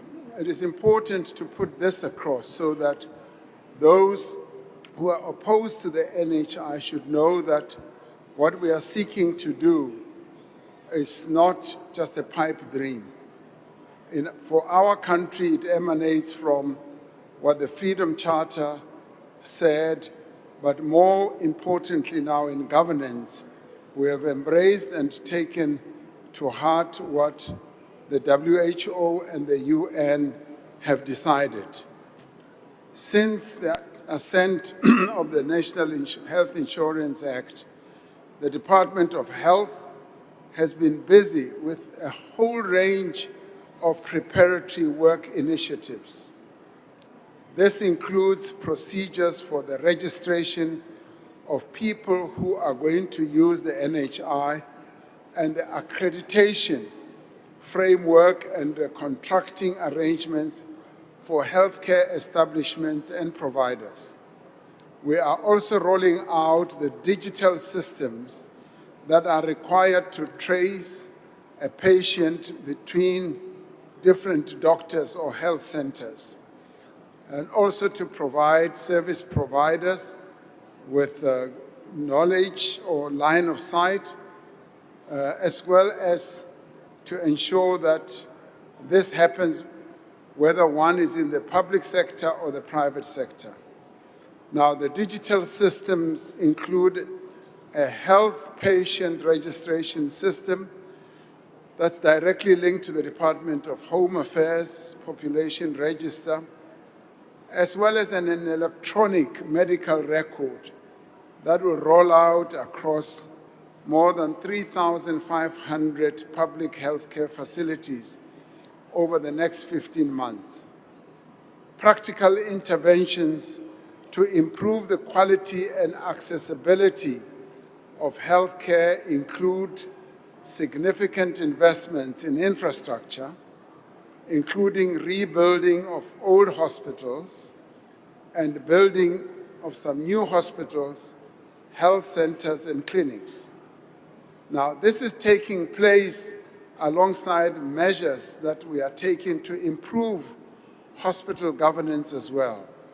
The national and provincial departments of health are also focusing on employment of doctors, other health professionals, and community health workers. The Minister of Finance stood here during the medium-term policy statement and said we are going to employ doctors, and we are in the process of doing precisely that. As government, we have agreed not to proclaim any sections of the NHI until the Constitutional Court has handed down its judgment in legal challenge due to be heard at the beginning of May 2026. Now, the challenge that will be heard by the court relates to the issue of public participation, which other litigants have taken us to court on.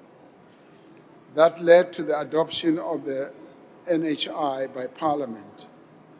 We made this undertaking to ensure that other legal challenges to the NHI, which includes whether the President should have signed the NHI or not, which have been brought on a number of other grounds, are managed in an orderly manner that does not cause prejudice to any party. Now, this undertaking, which has been made an order of court, will not affect the timetable for the implementation of the NHI, nor will it stop the work currently underway.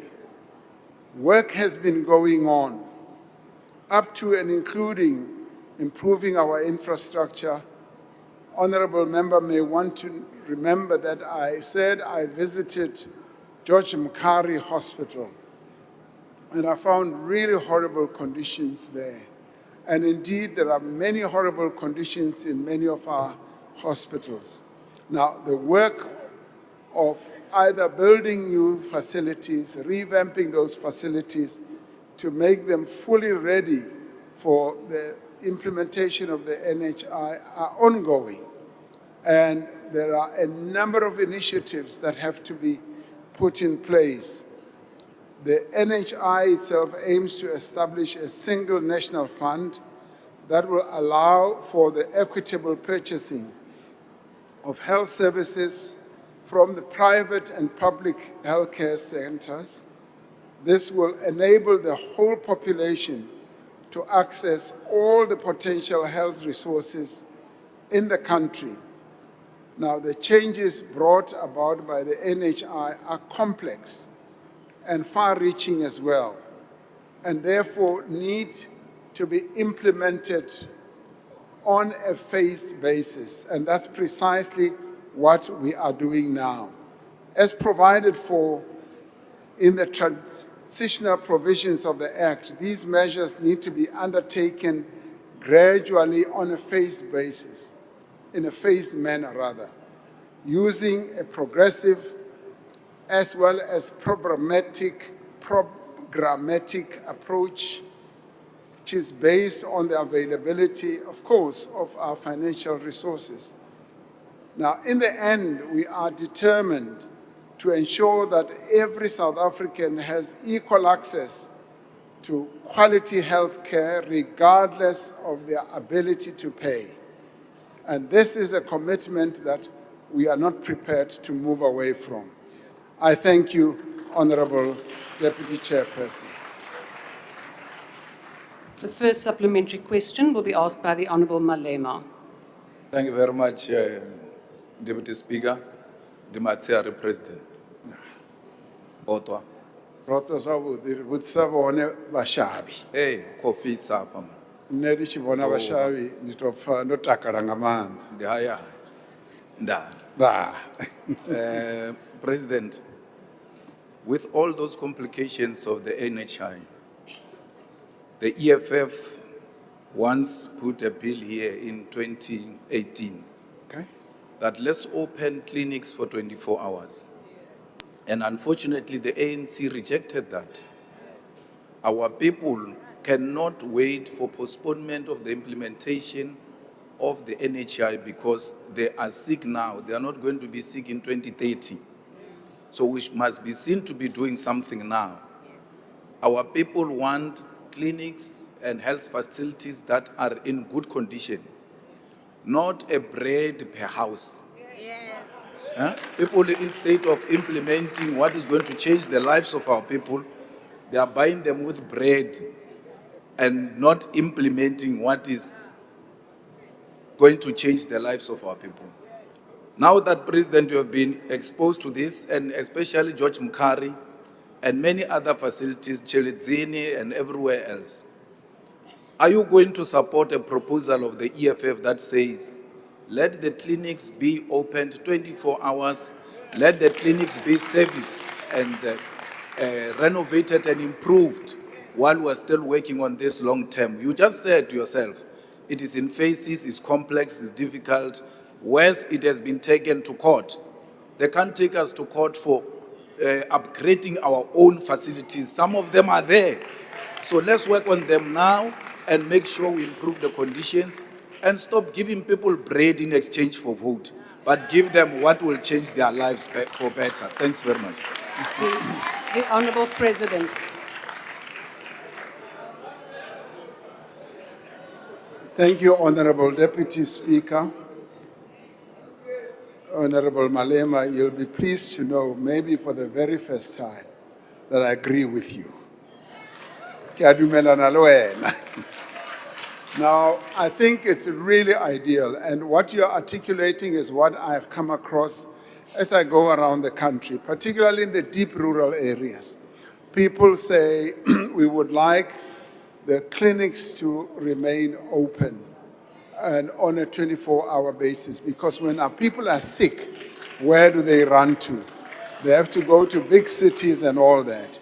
I agree with that. Now, the issue is there must be personnel in those clinics. You've got to have nurses, and ideally you've got to have a doctor on standby. Now, yes, we can agree that ideally we want those clinics to be open. And I don't think, Honorable Malema, it even needs a law. It should not even need legislation. It should just require regulations from the Department of Health and how those regulations should be implemented. Because when you have a clinic open, you cannot have an empty building open. You must have those people or professionals who must serve. Now, this is where our challenge from a fiscal point of view is. We have not, and Minister of Finance dealt with the matter here in October, we have not been able to employ doctors, enough doctors. And wherever we go, we often meet young people who have said, you have invested a lot of money in me, in training me for 7 years and thereafter 2 years, but I don't get a job. And that is a fiscal challenge and problem, which we are in the process of resolving. So those clinics ideally should be open with nurses there and a doctor on standby, on call rather. So that is supported, and it's a process that will be implemented as we move on, as available resources become easily available for us to be able to pay them. There are quite a number of young people who say, I've wanted to be a nurse for a long time, but I see that there are no jobs that are open. So we therefore need to train those nurses, make them available, and have them in those clinics. So I agree with you, and without saying it's conditional, I would say that it's something that, as you have raised it prominently as well, that I would like us to attend to. And so, because this is such a positive parliament, positive National Assembly, it is something that will pass on to the minister so that we can look at it closely. So, upasitse proposal ya hao ya amogetšwe, o ka kry-a le certificate. Thank you, Honorable Deputy Speaker. The second supplementary question will be asked by the Honourable Mutambi.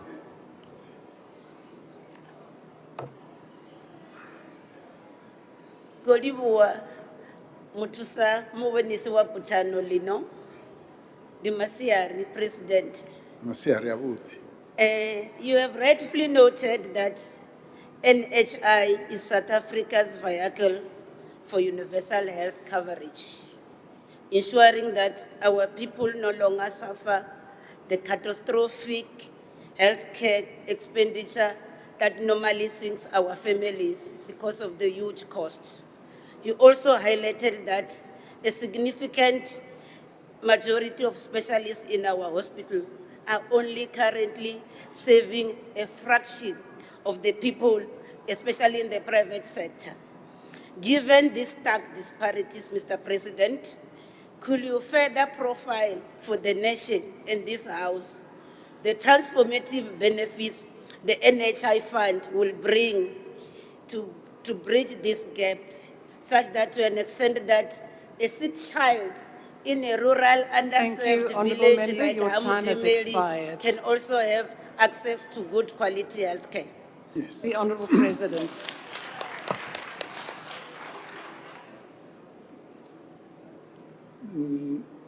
Honorable Deputy Speaker, I would say, zwi fanela uri zwi vhe ralo. Nwana ane a lwala emahayani u fanela uri a kone u dzhena sibadela a yo ṱolwa nga dzi ṅanga dzo funzeaho vhukuma dza dzi specialist vha kone u mu ṱola vha kone u mu lafha. And hezwo zwithu, as you are saying, Honorable Member, it's only available, say, in the cities and private hospitals and all that. We want the NHI accessibility for healthcare to be widespread. Now, those who are opposed to the NHI are not alive to this reality, that there needs to be health equality in South Africa. We cannot have the majority of our population being relegated to the back to bad health care.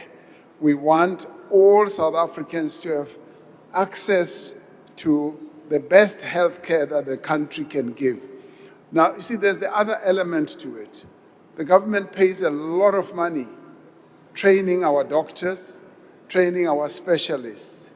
And having trained them, I think it is a real abomination that they only become available to a small elite minority when they've been trained by the public sector and are not available to give health care, good quality health care and top-class health care to the majority of our people. And that is why NHI must be implemented.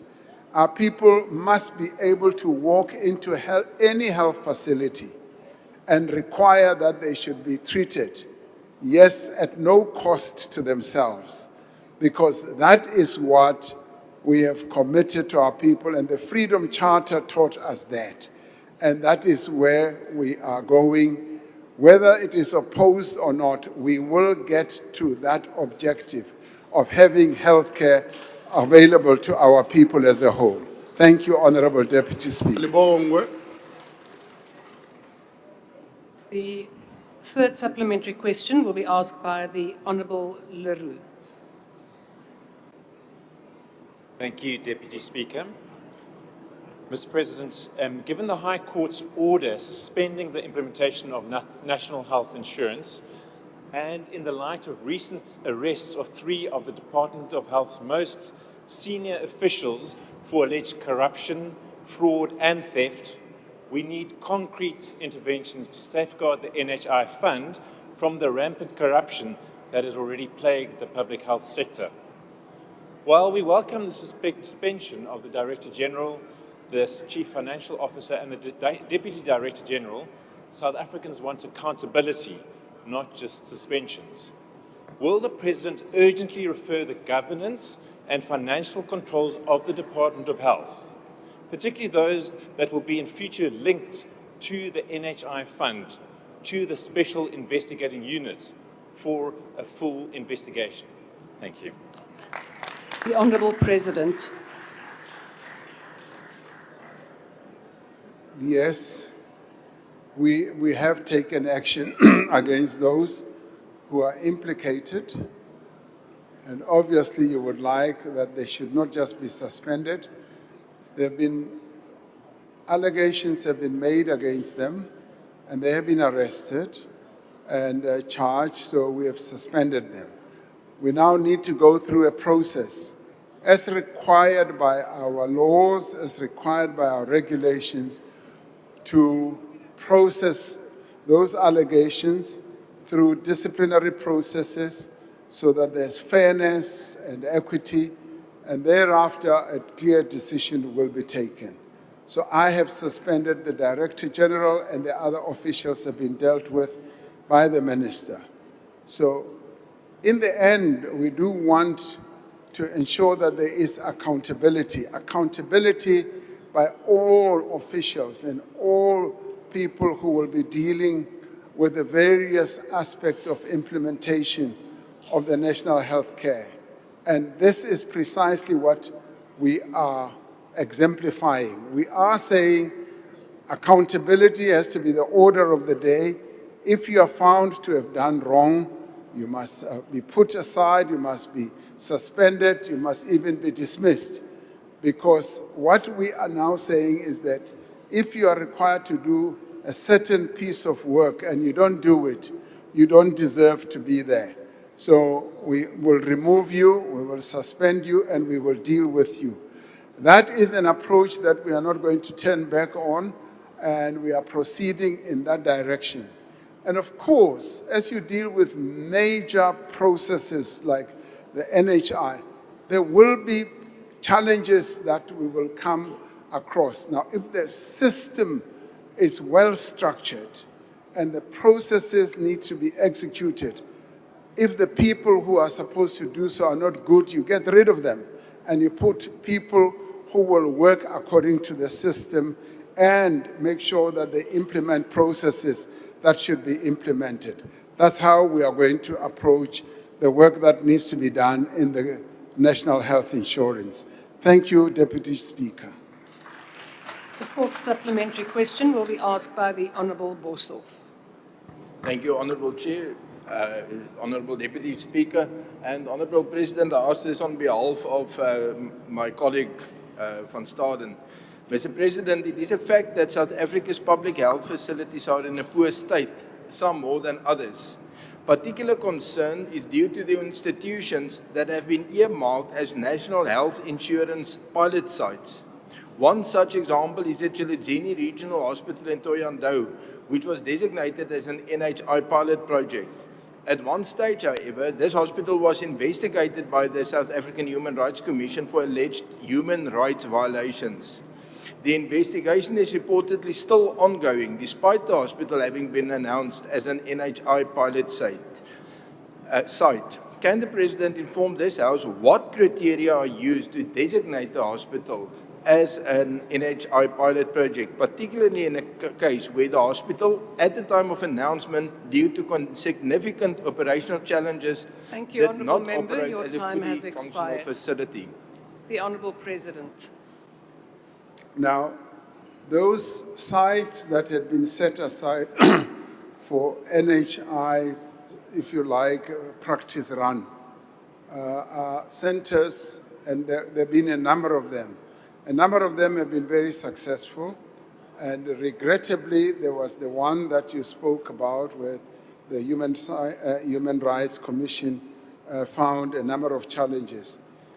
What we can say is that there's been a lot of good that has come out of the implementation. I would call it the practice run, because the key objective of the NHI is to reduce inequality and to ensure that there's universal access.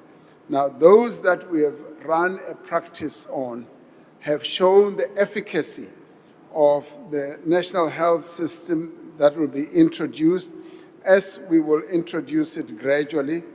And they've also shown the efficacy of strengthening the primary healthcare process and ensuring that in the end we build the systems, and those that we've put forward as test run clinics or health centers have been working on ensuring that the information process is well introduced. I went to one some few years ago, and I found deep in the townships of our country that it works extremely well. And it interfaces with our people. Those who have to come and get chronic medicine, they come on the day they are supposed to come through an appointment. There's no more queuing for medication that I saw at George Mukari Hospital. And that, for me, showed what the future looked like with regard to the implementation of the NHI. So the NHI, in the end, must never be a white elephant. It must be a system that will benefit our people as a whole. And those weaknesses that were identified in some of those test-run clinics or health centers is something that was good in that we identified weaknesses which we now need to strengthen. So it's been a good process. We are ready. We are truly ready for the NHI rollout. Thank you very much, Honorable Deputy Speaker. The last supplementary question will be asked by the Honourable Malema. Thanks, Chairperson. Deputy Speaker. President, ya o re nna le lena re kwana la mathomo batho ba mo South Africa ba tla makala ka gore o na le tše dintšhi tše re kwaneng ka tšona le tša go fitha le gana mo leemeng re kwana ka tšona yalo e le ka re ke mathomo re kwana ba re ba bona di thomile di-politician a di bolele nnete. President, I want a fiscal problem.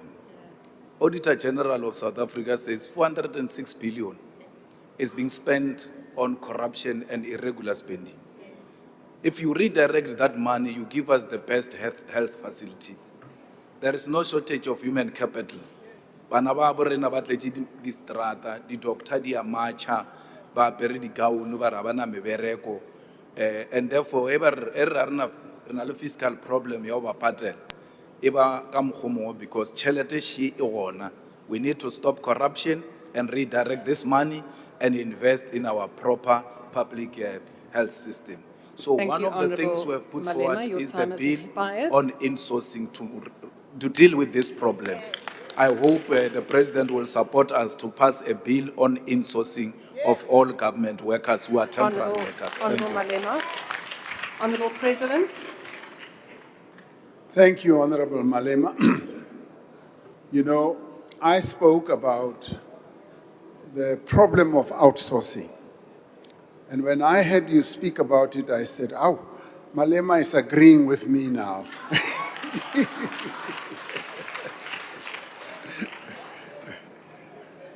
The problem of outsourcing, which I think many of us, even in this parliament, have realized is a major problem that we need to reverse and to arrest rather.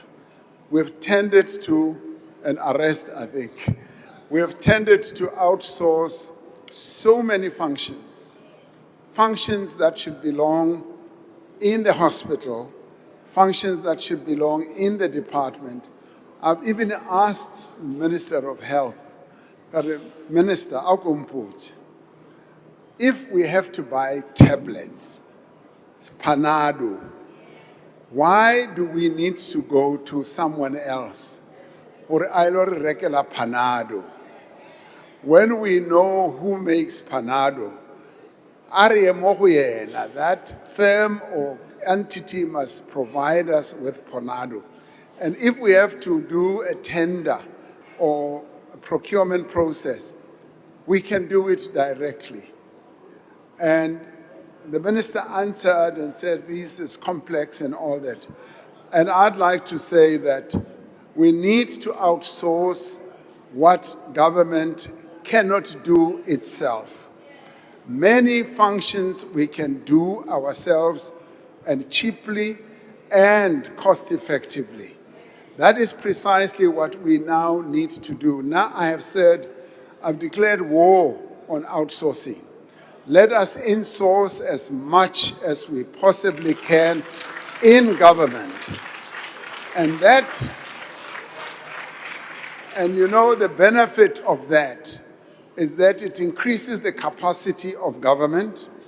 It enables people to want to come and work in government, particularly young people. We train them to be experts, and then we leave them outside of government. We must train them to be experts to come and work in government and do the work that needs to be done in government. And this is now a growing phenomenon around the world. Many governments are realizing that insourcing is far better. There is a book written by Professor Mariana Mazzucato who reports that the US and the UK outsourced their functions during COVID, and they lost a lot of money. And yet, if they had insourced, like much of what we did here, they would not have. What we did do incorrectly, ourselves, to be critical of myself and us, is that we outsourced the acquisition of the personal PEPs. We outsourced that. And that resulted in major challenges of corruption in our country. And yet we did insource the vaccines. That we handled very well, because only government acquired vaccines and distributed them as it did through the various hospitals and clinics. So there's a great argument to be made for insourcing. Sometimes we find we insource even, the work that should be done in the garden. Mme o cleanang o hirwa ke batho ba bang, a tlo clean. And then ha question the benefits. The benefits, and after 3 months, wa rakiwa. She's out of a job, and yet she's working for a government institution. We do need to give respect to our people by giving them decent jobs. Outsourcing does not result in decent jobs. Therefore, insourcing is the best way to go. Thank you, Deputy Speaker. President, I've got a membership form for you. Honourable members, we move on to the last question, which has been asked by the Honourable Radebe. The question is, with reference to the announcement he made during the State of the Nation address on 12 February 2026, that the SA National Defence Force will be deployed to support the SA Police Service in efforts to address the illegal mining and gang violence in Gauteng and the Western Cape. What measurable outcomes and sustainable improvements in public safety in the provinces does he envisage by the deployment? The Honourable President. Honourable Deputy Speaker, the South African National Defence Force is being deployed as a force multiplier to the South African Police Service to address a whole number of challenges we face: gangsterism in the Western Cape, in the Eastern Cape, and in Gauteng, and illicit mining in Gauteng and in the Northwest Province. The SANDF deployment is necessary to complement the efforts of the SAPS in tackling these crimes and bringing stability to our communities.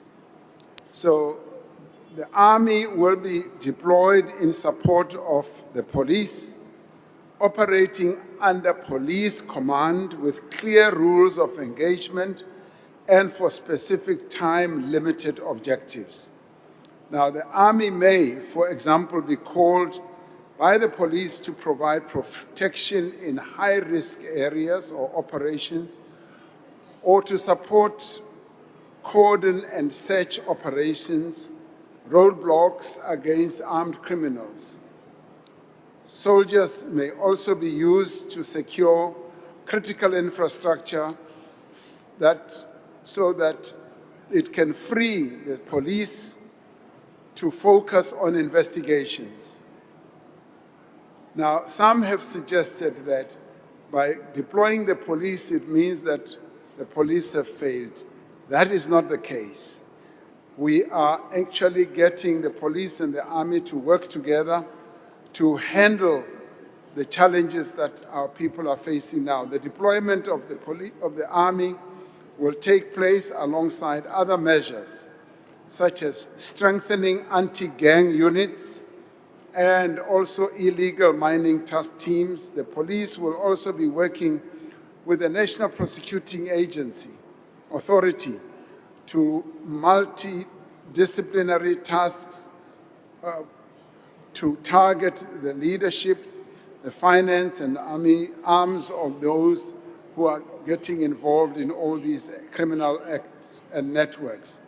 Through this support, we aim to achieve a significant reduction in serious and violent crime across targeted areas of deployment, with a neutralization of gang violence and illicit mining.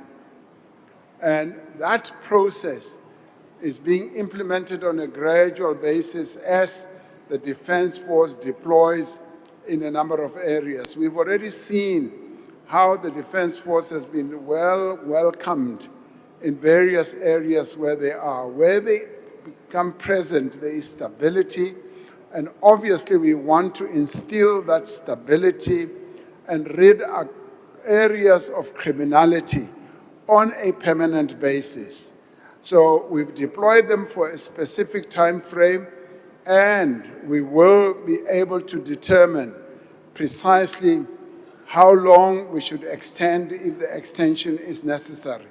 But it's already working, and our people are now pleased. In the past, whenever the soldiers were deployed, it would drive a lot of fear in the hearts of our people, because the Defense Force or soldiers are trained just to shoot and kill. And this time round, we have developed our Defense Force capability so well. They build bridges. They save people who are in danger. They also help with supporting the police. So we now have a Defense Force, much as many people may be critical of them, a Defense Force that is well attuned to serving the people of South Africa, and they are already doing a fantastic job. During the 2021 unrest, we relied on the Defense Force, and they were able to help a great deal to quell down the instability that was being perpetrated. So this time around, we are focusing their involvement together with the police in certain high-risk areas, and I'm sure they will do well. Thank you, Deputy Speaker. The first supplementary question will be asked by the Honourable Radebe. Thank you, Madam Deputy Speaker. Thank you, President, for the response. The follow-up question is, in addition to targeting known hotspots in Gauteng and the Western Cape, what measures are being implemented to increase police visibility and presence in other vulnerable communities across the Republic, including specialized patrols, rapid response teams, and coordinated operations with provincial law enforcement to prevent the migration or resurgence of illegal mining and gang networks? Thank you. The Honourable President. Thank you, Honourable Speaker. Yes, Honourable Radebe, we are hoping that with the success they are going to achieve, we will be able to showcase and demonstrate that indeed they are as effective as we had said they would. There may well be other areas, and when we made the announcement here, it was the Eastern Cape which had been excluded, which immediately raised their own challenges, and we responded by saying we will include the Eastern Cape. So where the need arises, where there are hotspots, we will be able to be ready and willing, in fact, to approach Parliament, to inform Parliament, as I have already said, that I'm deploying the Defense Force in these areas, and for the time frame and what it will cost. So when that happens, we will be able to also approach Parliament and inform Parliament what we are seeking to do. So we will never deploy the Defense Force without your knowledge and without you being able to hold us accountable for whatever may happen in that regard. Thank you, Honorable Deputy Speaker. A second supplementary question will be asked by the Honourable Muela. Thank you very much, Deputy Speaker. Honorable the President, allow me to commend you for recognizing that the freedom and security of every South African demands a multi-layered, multi-force multiplier effect to deal decisively with crime and its underlying socio-economic causes. Will the Honorable President assure this House that in strengthening state capacity and fighting crime, government will be informed by this whole of society and whole of government approach? Thank you very much, President. The Honourable President. Yes, I'm able to give that assurance. Criminality is one of the key priorities that we are focusing on now. Obviously, jobs and reducing the cost of living and fighting criminality is a key area of focus, including increasing the capacity of the state. Now, through getting the Defense Force as well as the police to work together, intelligence is also involved, crime intelligence is involved, and also the NPA. Now, if you look at this entire architecture, it basically means that we are enhancing the functioning of the state.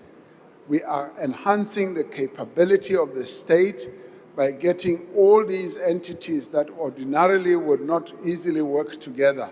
So we are meshing them together and they are working together, and we are already seeing good results coming out of that. And we are able to say, as we strengthen this whole process, we will be able to deal with criminality. And we have said that criminals must know that we are coming after them. And this deployment and the deployment in itself also frees the hand of the police to do their investigation work.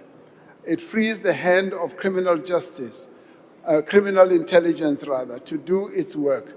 So through this, we will be able to show tremendous progress in fighting one of the biggest challenges. And of course, in the course of doing all this, we will also be focusing on technology. I have said very clearly to the security cluster that technology must be one of those enablers that enables us to make the country safe, communities safe, and areas where our people live safe, and safe for businesses to operate and create jobs. So a combination of all this is going to enhance our ability to deal with criminality. Thank you, Honorable Deputy Speaker. The third supplementary question will be asked by the Honourable Schikkerling. Thank you very much, Madam Deputy Speaker. Good afternoon, Mr. President. Mr. President, how can government claim to be fighting gangsterism with the SANDF while allegations suggest that individuals linked to your CR17 campaign and appointed to a PRASA task team have enabled a gang boss to access state contracts? And will you support suspensions of PRASA individuals, a full investigation, and the blacklisting of those implicated? Thank you. The Honourable President. As I have said, one of the key processes that we are involved in is to enhance accountability, to ensure that those who are found to be doing things that militate against the interests of our people should be made to be accountable. If you are doing wrong, you should account. You should subject yourself to processes of the law, and if you are identified in whatever position you are, you should be brought to book. And that is the assurance that I can give. Because as I said earlier, because the state is so big, and there are many actors in the state, and many of them tend to do things that are wayward or wrong, once we have a system that can identify wrongdoing, that is what we should rely on to make sure that we do deal with those who are deviant. Thank you, Honorable Deputy Speaker. The fourth supplementary question will be asked by the Honourable Manyi. Thank you, Deputy Speaker. President, the internal deployment of SANDF signals a failure in policing and intelligence systems. That's the first issue. Simple question. What measurable benchmarks will you be using to determine the stability that you spoke about?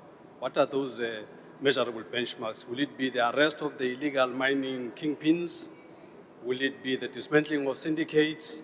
Will it be the seizure of illicit proceeds? Will it be successful process? What exactly will it be? And lastly, what will be the exit strategy to ensure that military does not become permanent substitute for civilian policing? Thank you. The Honourable President. We will do all of the above that you have said. You'll be pleased to know that I agree with you as well. But also when it comes to the temptation, and it can never be a temptation, for a permanent deployment of the soldiers, it can never be a temptation because it costs a lot of money. So they are a temporary intervention to help us to stabilize the situation and to free the hand of the police to act quickly, to act against those who are either involved in syndicates and doing all manner of things. So that is a temporary measure, and people have criticized and said, well, what then happens afterwards? Of course, we must rely on our other criminal justice agencies. Our security cluster must come forward itself, the police, criminal intelligence, and all those who are supposed to deal with the safety of South Africans and resolve those issues and address those issues. It is only when we see that they need support, and that is why we say they are a force multiplier, but more correctly, they are a force strengthener. They are strengthening the resolve of the police and the criminal intelligence and the NPA, if you like, to do the work that they should do. So I have confidence that after the Defense Force has been deployed, we will be able to have stabilized the situation. And of course, they may need to move to another area because criminals, for instance, tend to be sometimes one street ahead of us, but we want to catch them before they go to that street, and we will be able to close all the loopholes and put them where they belong, in jail. So even getting their property back, we will do so. Precisely all those things that you articulated. You should be working for government. Thank you very much, Honourable Speaker. The last supplementary question will be asked by the Honourable Radebe. Thank you, Madam Deputy Speaker. Honourable President, recognizing the need to disrupt the leadership and organizational structures of these criminal syndicates, does your administration have plans in place to establish specialized multi-agency task forces combining the capabilities of SAPS, the SANDF, intelligence agencies to systematically infiltrate, dismantle, and prosecute criminal networks operating across provinces and borders? Thank you. The Honourable President. Thank you, Honourable Deputy Speaker. Honourable Radebe, the answer is yes. I've said very clearly to the police and the Minister of Police that let us focus, let us get specialized teams to focus on particular areas of criminality and be so specialized, because the criminals become specialized as they do their terrible deeds. We must be able to catch them even before they do those terrible deeds. Intelligence must work very, very, very intensively, and all the criminal justice entities. During COVID, we set up what we call the Fusion Center. The Fusion Center involved all these agencies, including the Financial Intelligence Center, the NPA, and many others. And they have continued to function as a team. We want them to strengthen their resolve so that we focus on gangs, we focus on illegal mining as they are, we also focus on murder and gender-based violence and all these acts of criminality. That is precisely what we are doing. We found that when police become specialized, when they become specialized in particular task teams, they become real experts because all their focus is on a particular area of criminality and they get to know the actors very well as well. So the answer to your question is an overwhelming yes. We will continue doing so. Thank you, Honorable Deputy Speaker. Honourable members, that concludes questions to the President. I thank the Honourable President. Malibongwe.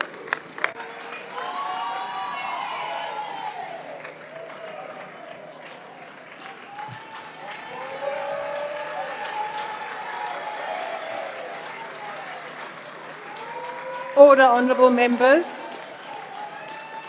I request members to stand and wait for the presiding officer and the mace to leave the chamber, and that concludes the business of the day, and the House is adjourned.